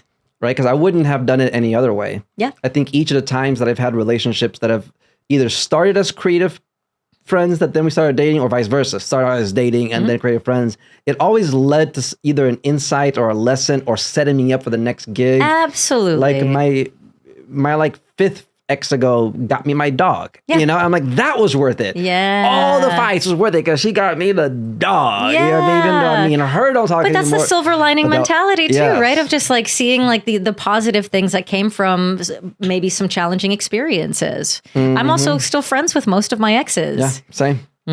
Yeah. I'm like, I don't know. It's crazy to me. I know a lot of people think what I think is crazy, but I'm just like, someone's like your best friend and your confidant and your lover for like a period of time. You see them and talk to them every single day. And then one day they're just out of your life and you just throw them away forever. And I'm just like, wait, but like there was a friendship there. Yes. And it might take time to like rebuild that or you know, space. But like if that relationship was truly based, like the foundation of it was friendship, there should be some level of that. I agree completely. Because obviously there are toxic people that we need to cut out, or people that bring out the toxicity in each other. Right? Absolutely. But I agree. There's quite a few of my exes I'm really good friends with because I'm like, why throw away this person? Yeah, and I want the best for them. We were naked and vulnerable and said our deepest, darkest secrets, and now you're just out of my life. Yeah, that's a weird accounting of it. Yeah, and I want the absolute best for them. Like I get happy. Like I had an ex who I saw got married, and I was just like, oh my God, yes. Yes. It made me so, like I felt pure joy in my heart for that person, you know? I'm the same way. Yeah. And it's like, it's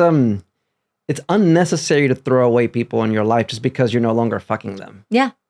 That's the way I look at it. But also it's unnecessary to keep somebody in your life that's bad for you just because you used to be fucking them, right? Absolutely. It's like, that's also not good either. So some people you absolutely got to cut out, but others are just like, you know, and some deeper than others. And it's like, and you have to understand that in this industry. There definitely is a blend of that. Yes, without a doubt. Well, it's proximity. You know? Yeah. Especially working on projects together and things become summer camp or whatever. And I don't know. You also, I think like the summer camp flings. There's like, you know, really being able to recognize the difference between fantasy and reality, taking off rose-colored glasses, something that might be so lovely in the moment, you know, back in LA might not be as exciting. Like there's just, I think learn again. with each one. Because sometimes you project, you're like, oh, this person's going to be about everything. I could see it all working out. Well, we're very imaginative people win Oscars too, together. right? Like, oh my God. Yeah, my brain goes fantasy land so quickly. And then I'm like, wait, tone it down. Yeah. Do you think making love is a form of creativity? And being in love as a form of creativity? Yeah, I mean, I love romance. I really do. I think it fuels a lot of creative ideas, creative projects. I get inspired through romance. It gives you a nice little jolt of energy, especially when there's just something about it. You know, what about you? Do you think so? Yes. Yeah. It can be my downfall or my flame. Yep. Yeah, like definitely some of the hardest times in my creative career were when my personal life was in shambles. And then it might be too draining to be dealing with something personally. And then I have less energy for the edit or for the project, and the project is late. Yes. And then I'm stressed about it being late, and I bring that stress to the relationship, and then it's and it just becomes this like all right. Tornado. So I think now I've learned to compartmentalize them in a way to where the bleed doesn't affect as much. But that takes time. It takes work, right? Like it's wisdom because you've been through it before. Yes. You know, again, you can know something intellectually, but until you feel it and put it into practice, those are two separate things. Yeah, it's like knowing what to do or doing what you know. Yeah. Like for the longest time, I knew to save money. Like I knew it. Yes. I read the books. I get it. You know, and then the first time I have a lot of money, I'm like, woo! And it's like, I don't even buy shit for me. Yeah. I just buy cameras and lights and lenses and everything. And then I'm like, oh, and then 2 projects fall through. Then I loan somebody money. They don't pay me back. And then I'm like, oh, and then I'm like, oh, and then it's like, how am I out of money? And I just had so much like 2 months ago. And you're just like, save money. That's right. Save. Right. That thing that they tell you to do, like that's actually important. Lessons have to come with pain almost to some degree. Otherwise they're just theories. I'm trying to think. Let's break that down. Have you ever learned a lesson through something lovely and magical? I feel like I have. Okay. Then maybe thank you for clarifying that. Okay. Lessons are best learned through experience. Let's put it that way. 100%. Because then you live it. You have to experience. Feel it. Yeah. It's hard to just like watch something happen and be like, all right, well, I'm not going to do that. You usually have to experience it. Well, like, for example, I went to the seminar. I go to many seminars, really interesting things, psychological things. And one was like a trauma healing one where you have to punch this pill for like 30 minutes while blindfolded. And then eventually you just throw up and you let go of all these things and whatever, all kinds of shit. Then at some part of it, we talked about our self-worth. And why we believe we're worth certain amounts. And then they had this offer to upgrade you to the next part of the program to be like, and now for an additional $5,000, you can join our master's program. And I was like, I can't afford it, but they did teach me to believe more in myself. So then I said, what if I just charge my current client $5,000 more? Just call them and literally just raise the price for no reason. Just, hey, it'll be an extra. And I did, and it worked. And I was like, oh. Wow. Well, fuck. Well, there's that, you know? Yeah. So you go through these things, you know, where you learn to ask for more. For sure. Right? Because then if I'm in a state of scarcity, it shows off. Even if I put a smile, my handshake is weird. You can feel it. You feel it. But when you actually do the work and feel abundant, despite the circumstances, you can walk into something and just creating opportunities out of thin air. Those are the lessons that I learned by living them. Yes. Of feeling the despair of like, holy shit, where did my money go? To then like, I'm gonna land a corporate commercial like this week. Absolutely. And then just do it. Because otherwise that gap just gets further and further and further. And if you're stuck in that scarcity mentality, like it's hard for those opportunities to even appear, or for you to even see them as an opportunity. Yeah.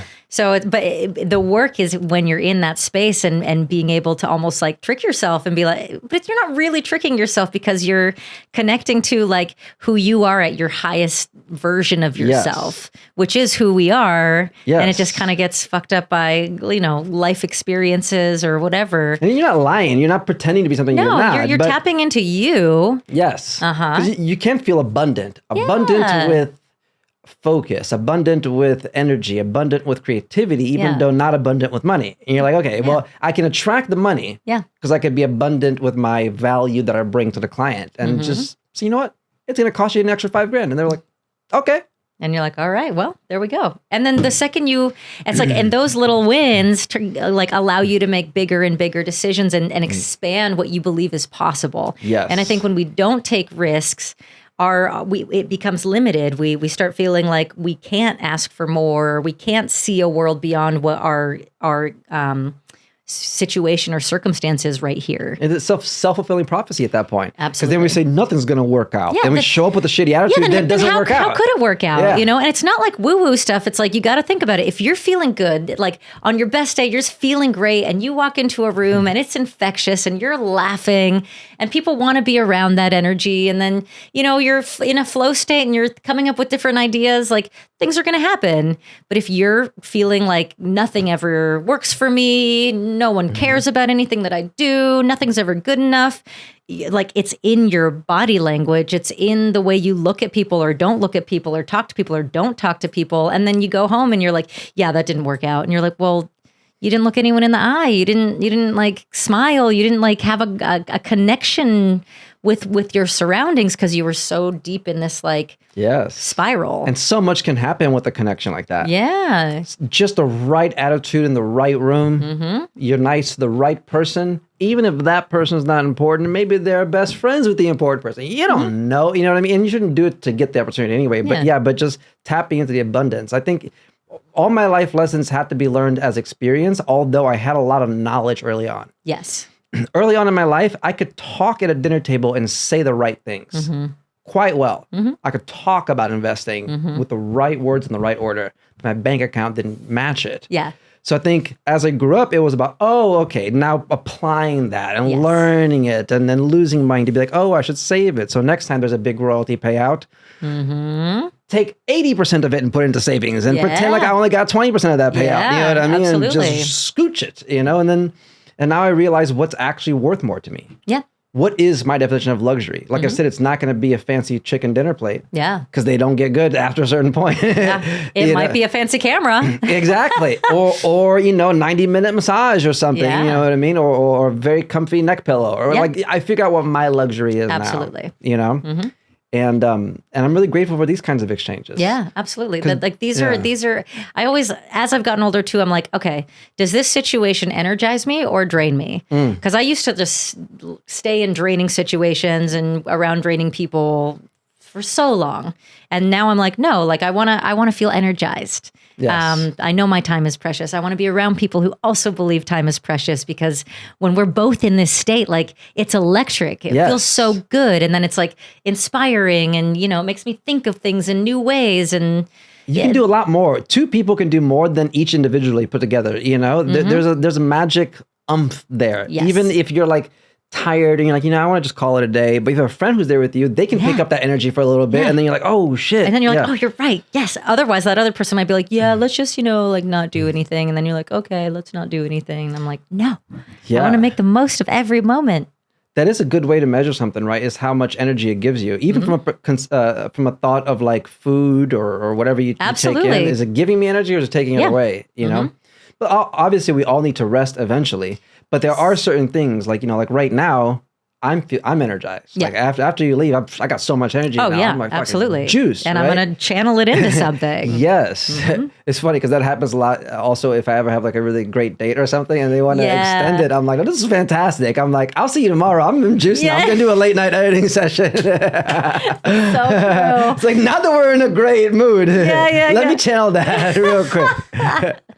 Lovely to see you, though. I know. Are you a morning person or a night owl? I'm both. Oh. I in practice, I'm a night owl, but when I am up in the morning, I make a lot with it. No. So how many hours of sleep do you get a night? Depends on the night. It's not consistent. Okay. I'm consistently inconsistent. Perfect. I get that. Yeah. I get that a lot. Yeah. Like last night, I went to bed at 3. Yeah. But some days I wake up at 6. So it depends. I'm not a morning person. Can't do it. Like anything before 8:30 or 9, I'm just like. I have to get on a rhythm for it. Yeah. When I go snowboarding, I'm a morning person. That makes sense. Because the morning shreds, it feels like it's the party. The party is at 8 in the morning. Yeah. You know what I mean? Literally shredding the mountain, listening to music, smoking a joint, thinking of ideas. And then by noon, I get back to the cabin and then just do posts on a commercial all day. So those days are flipped. Yeah, okay. Right? That makes because sense. the party is early on. But normally... I love how you describe it as a party. Like anything that's like the most exciting part of your day, whatever that thing is, that it's a party. Yes, it's the possibilities. Yeah. Right? Because there's always the responsibilities. Things like, okay, pay the invoice, send the email. All right, I'm not going to shut out. And then there's the what ifs. Yeah. What would you say would be your advice to people who are not often inspired or are looking for for us, I would say it's pretty easy. It's actually harder for me to slow down than it is to activate. So what kind of advice would you give to find that inspiration and that motivation to take action? I would maybe divide it into running towards or running away from. Right? Like inspiration or desperation can kind of do the same. So when I'm creating, I either have a good feeling that I'm chasing or a bad feeling that I'm taking away. Even with lighting. Like today we were late because the lighting made me unhappy. Yeah. And I was like, it bothers me. Let out a couple screams before you got here. I was like, fucking lighting. It's fucking the day of. And I was like, so the inspiration was just it bothering me. Yeah. So I fixed the bother. Right? It's not always going to be this genius thing that you're pulling towards. So I think another thing to tap into is just what's bothering you. Start attacking the thing that's bothering you. Maybe your room being messy, right? Like it's been bothering you for the last 3 weeks and you haven't done anything about it. But maybe in that frustration, just fucking do it. And then that feeling of accomplishment that comes from that. And you're like, oh, that wasn't as taxing as I thought it was. Like, it could be that. It could be, I don't know. If I see a movie trailer I don't like, I fucking hate that trailer, but I love that movie. It's like, why don't I edit my own version of that trailer? It's like, it could be that, you know? Yeah. I try to think logically about a lot of my inspiration. Because inspiration is so ethereal that the only way I can manage it is to think of it compartmentalized. Like if it's a late night process and I'm running out of ideas creatively, then I go into logical mode. Then I say, well, let me compartmentalize each part of the project. What do I know actually needs to happen? That's true. Okay, well, I need to fix audio levels. Okay, well, let me just work on audio levels and nothing else, because that's just up, down, is it loud, is it? Yeah, so as a creative person, I also love lists. I organize every night before I go to bed. I make sure I have a list of what I want to do that following day. Because I make sure that I at least hit the most important things on that day. Yes. If it's not on my list, though, chances are it's not going to happen. So that's funny. I really have to get it on the list. Oh, that's interesting. For me, if it's not on my list, it's most likely to happen. Usually my list ends up being the thing that I avoid doing. And then I have a side project and then that thing gets done. So I reverse fuck it and just write down things that aren't important. That's and great. just avoid doing those.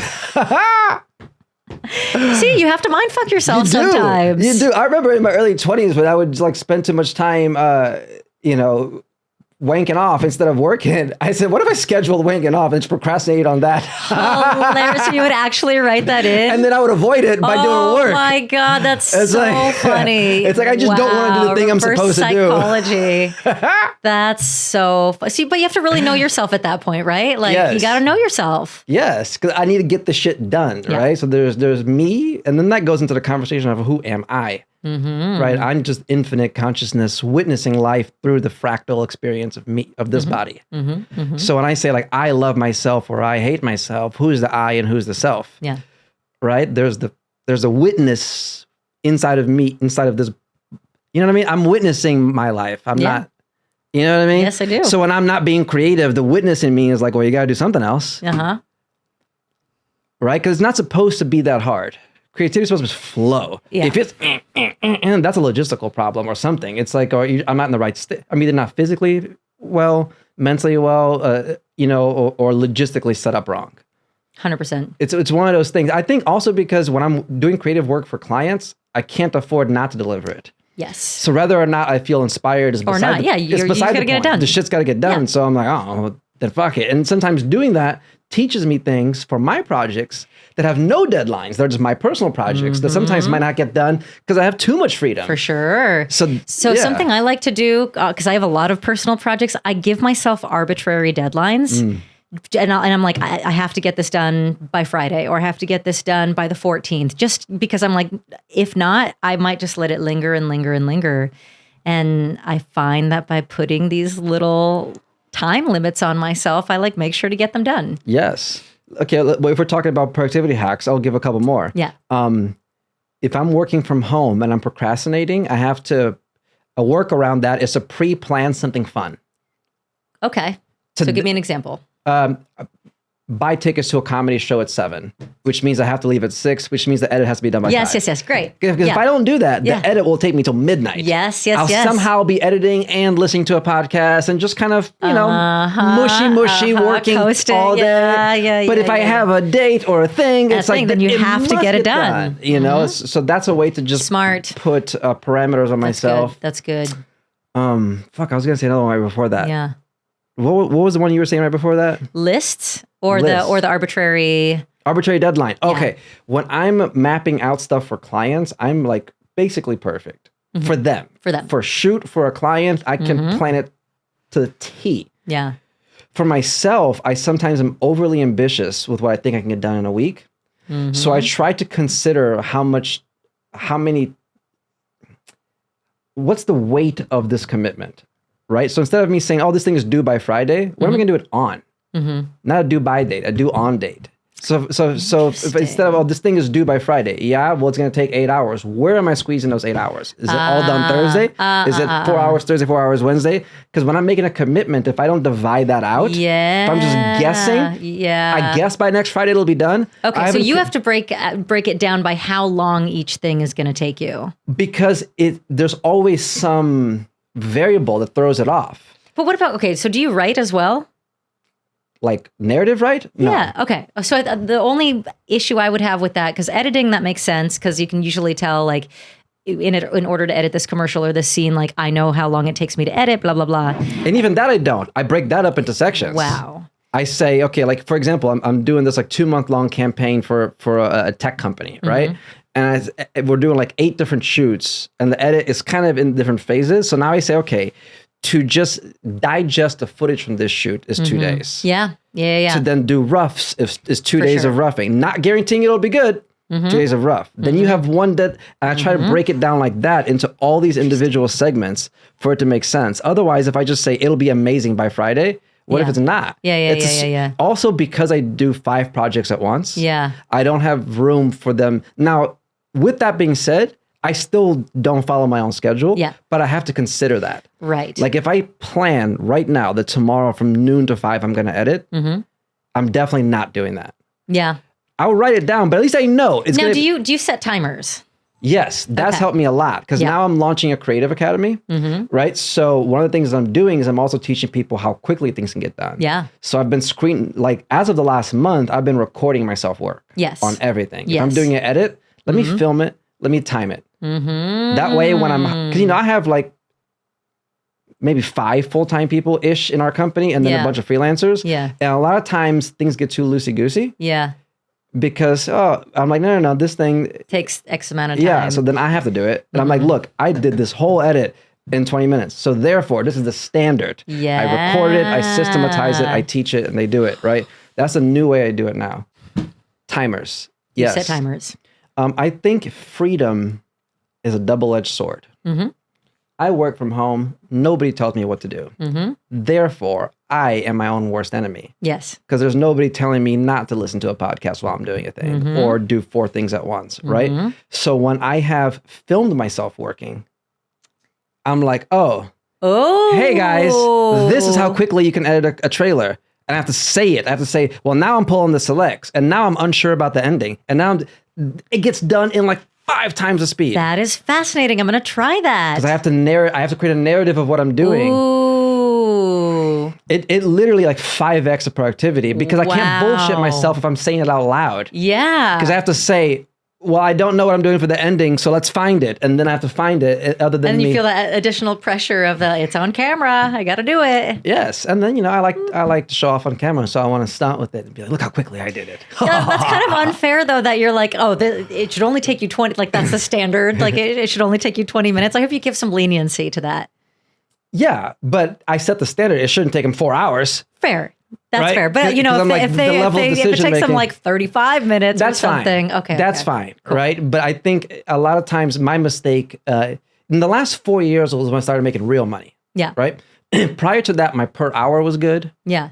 My per day technically was good, but they weren't consistent. Yeah, and I invested a lot into different things. You know what I mean? Or I did projects that made money, but I kept little of it on purpose. Yeah. Like, I'll starve. Feed everybody else. In the last 4 years, I started making consistent revenue with our fitness brand, right? That I do rev share with that. So then I hired people and I started delegating. But then I learned that I delegated incorrectly because I was offloading things that I should have been more hands-on with. And I had this conception of like, if I just offload it to people, it'll get done and I can work on other stuff. And that's not always the case. There's a certain kind of hire that makes it super worth it and others that don't. Like I probably blew so much money on like assistants that were really just an excuse for me being unorganized. Because my mind was messy and I hired a person and I thought, well, maybe if you can be around my messiness, you'll clean it up. And then they do it wrong. I'm like, you did it wrong. And they're like, I don't even know the right way to do it. I'm like, you should have just guessed it out of the ethereal That's so funny. knowledge bank. Aren't you connected to infinite intelligence like me? So another benefit of getting older is being more organized because you know what you actually need in order to make things function properly and efficiently. Yes. So now when I'm hiring a crew, I know I'm like, okay, I know the few hires that change the game that are worth it and others that are not at all, you know? Because when I can finally afford like an assistant with like a weekly salary, I was like, I'm going to ball out with this. And then it just burned through all that money. I could have put that money in Bitcoin and been better. Yeah. I should have done all the work myself, organized it, put that money in Bitcoin, been rich. Yeah. But didn't. Yep. Lesson learned. You know what I mean? Yeah, exactly. So a lot of times I beat myself up over that. It's like, fuckity fuck. You know what I mean? Like, and I was paying them good too. And I was just like, But what I could have done is I should have hired an additional assistant editor to physically be next to me. Because a lot of times when I figure something out, I'm already bored with it. So it's like, let me figure it out, but then you execute it. Right.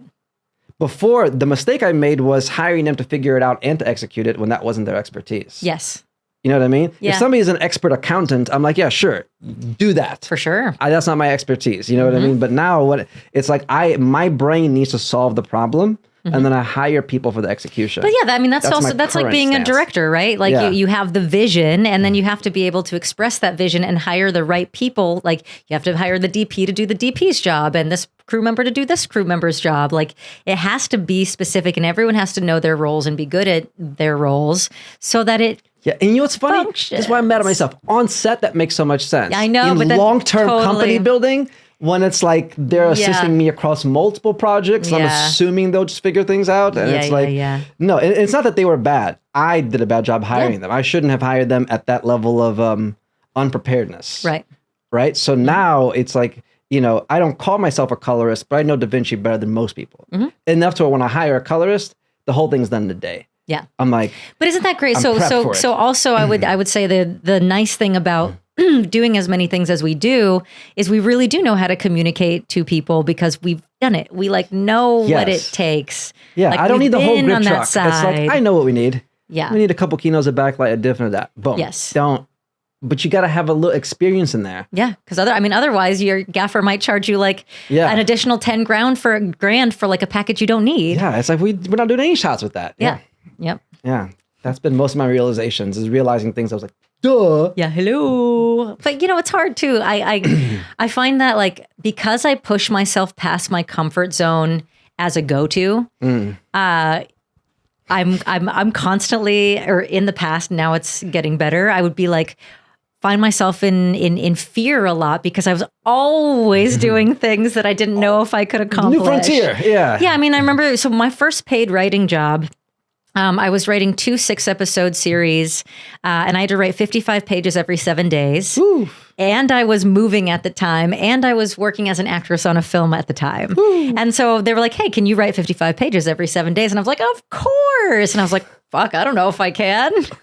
And then you're like, you learn about yourself. So like I didn't make any plans for 3 weeks outside of the 3 things I was doing. But then I found out within 2 weeks that if I had 3 full days, I could write those 55 pages. And so I could still have a life and do the things that I was doing. But I had to figure out like what was the right balance. Yeah. You know, that's why when people tell me something isn't working, I'm like, no, you haven't figured out how to make it work. Yes. There is a way to work it. Yeah. Just not that way. Yeah. Yeah. Because we've been in situations where we have an impossible set of tasks. Yes. Like write 55 pages and act and move. How? But we put ourselves in these impossible situations all the time. And then we expect other people to like have done that their entire lives too, which is, it's a stressful way to live. As the kids say, that's my toxic trait. Yeah, like, no, for real I though. expect you to make an impossible sacrifice like I do all the time. Yeah, which is just like, that's not fair. People like, everyone's operating at different rhythms. And I don't think my rhythm is the best rhythm all the time. Yeah. You know, like I know I'm a workaholic. I know that I have to schedule off days or I won't, or off nights or an off pocket or I won't fucking do it, you know? Yes. I know that I get so invested and like focused in my work that I'll forget about things. I forget about birthdays sometimes, or, you know, I won't go to special events for things because I'm working, and, you know, it's a trade-off. Go into a rabbit hole and then just doof. Yeah, truly everything else disappears. And that's not always great. But I've been trying to find a better balance and really find the things that are meaningful to people. Like maybe I won't come to every one of someone's show, but like maybe their biggest show, I'll be like, all right, like I'm going to make it a point to be there. The meaningful events. Yeah. And that's another gift of being older. You know what is meaningful and what isn't. Yeah. Do I need to go to every club night? No. On my friend's premiere night? Yes. Yes. When I actually want to dance, there's a different place to go dancing. Not even that club. You know, there's other things. It's other ways to achieve what we need. Like I don't need to see my friends every day. Yeah. But if I'm there for the meaningful stuff, exactly. And I check like in I'm not a Netflix and chill kind of girl. Like I'm not going to just come hang out and watch like shows all day. Like I'm not going to just hang out and do nothing. Like it's got to be like, oh, we're doing this thing. Is it a movie night that we're doing? Okay, great. Like I'm there, but I'm not just going to, I'm not the friend that people call to just like hang out with all day. Not to be aimless. What's that? Yeah, but there's nothing wrong with that. I think there's something really beautiful about that and those friendships. It's just not going to be me, unfortunately. Yes. But I think like, I'm sure people who know you and are in your circle of friends like understand that about you and are like, okay, he might not be there for those days, but like we know he'll show up when we really need him to. Yeah, hopefully, yeah. The good friends would know that about you, right? Yeah. Yeah. It's to where you tell them, hey, I gotta, they gotta know. And that's part of maturing as friends too, knowing that people have other reasons not to come. Because I'm super respectful of other people too. Like if someone cancels on me for something and like I'm just like, yeah, I totally get it. Do you ever get excited for last minute cancellations? Oh my God, yes. Yes, absolutely. Like when I'm supposed to have a meeting at 4 p.m. downtown, and then they cancel right before. I'm like, yes, I can finish everything now. Yes. I literally am like, oh God, I hope this person cancels. And then if they do, I'm like, yeah. Or if someone tells me that they're running late on something, you're like, oh, like it's gonna be a 20-minute delay. I'm sorry. I'm like, fantastic. I'm gonna keep working on my deck. Like I always have something else to be doing. And we do so much more with that unexpected bonus time than if we just had that time altogether. Yes, exactly. It's like when you have extra fries in the bag that fell out. You're just like, oh, hello. You went to grab a napkin, but there's 2 extra crispy ones too. They're like, you're like, perfect. Well, Maiara. Yes. This has been great. It's been lovely. Thank you so much. I feel energized. Good. Yes. That's what I wanted. And I hope the people watching got a lot of insights from this and some useful knowledge. We'll do a whole other one in Portuguese and talk about that because I feel like that's a must do. I agree. Where can people follow you, check in for your movies and that kind of stuff? Yeah, I post most of what I'm working on Instagram, which is just my name, if you can spell it. And spell it for them one more time. Maiara, Maiara. I know that's a tough one for people, but that's okay.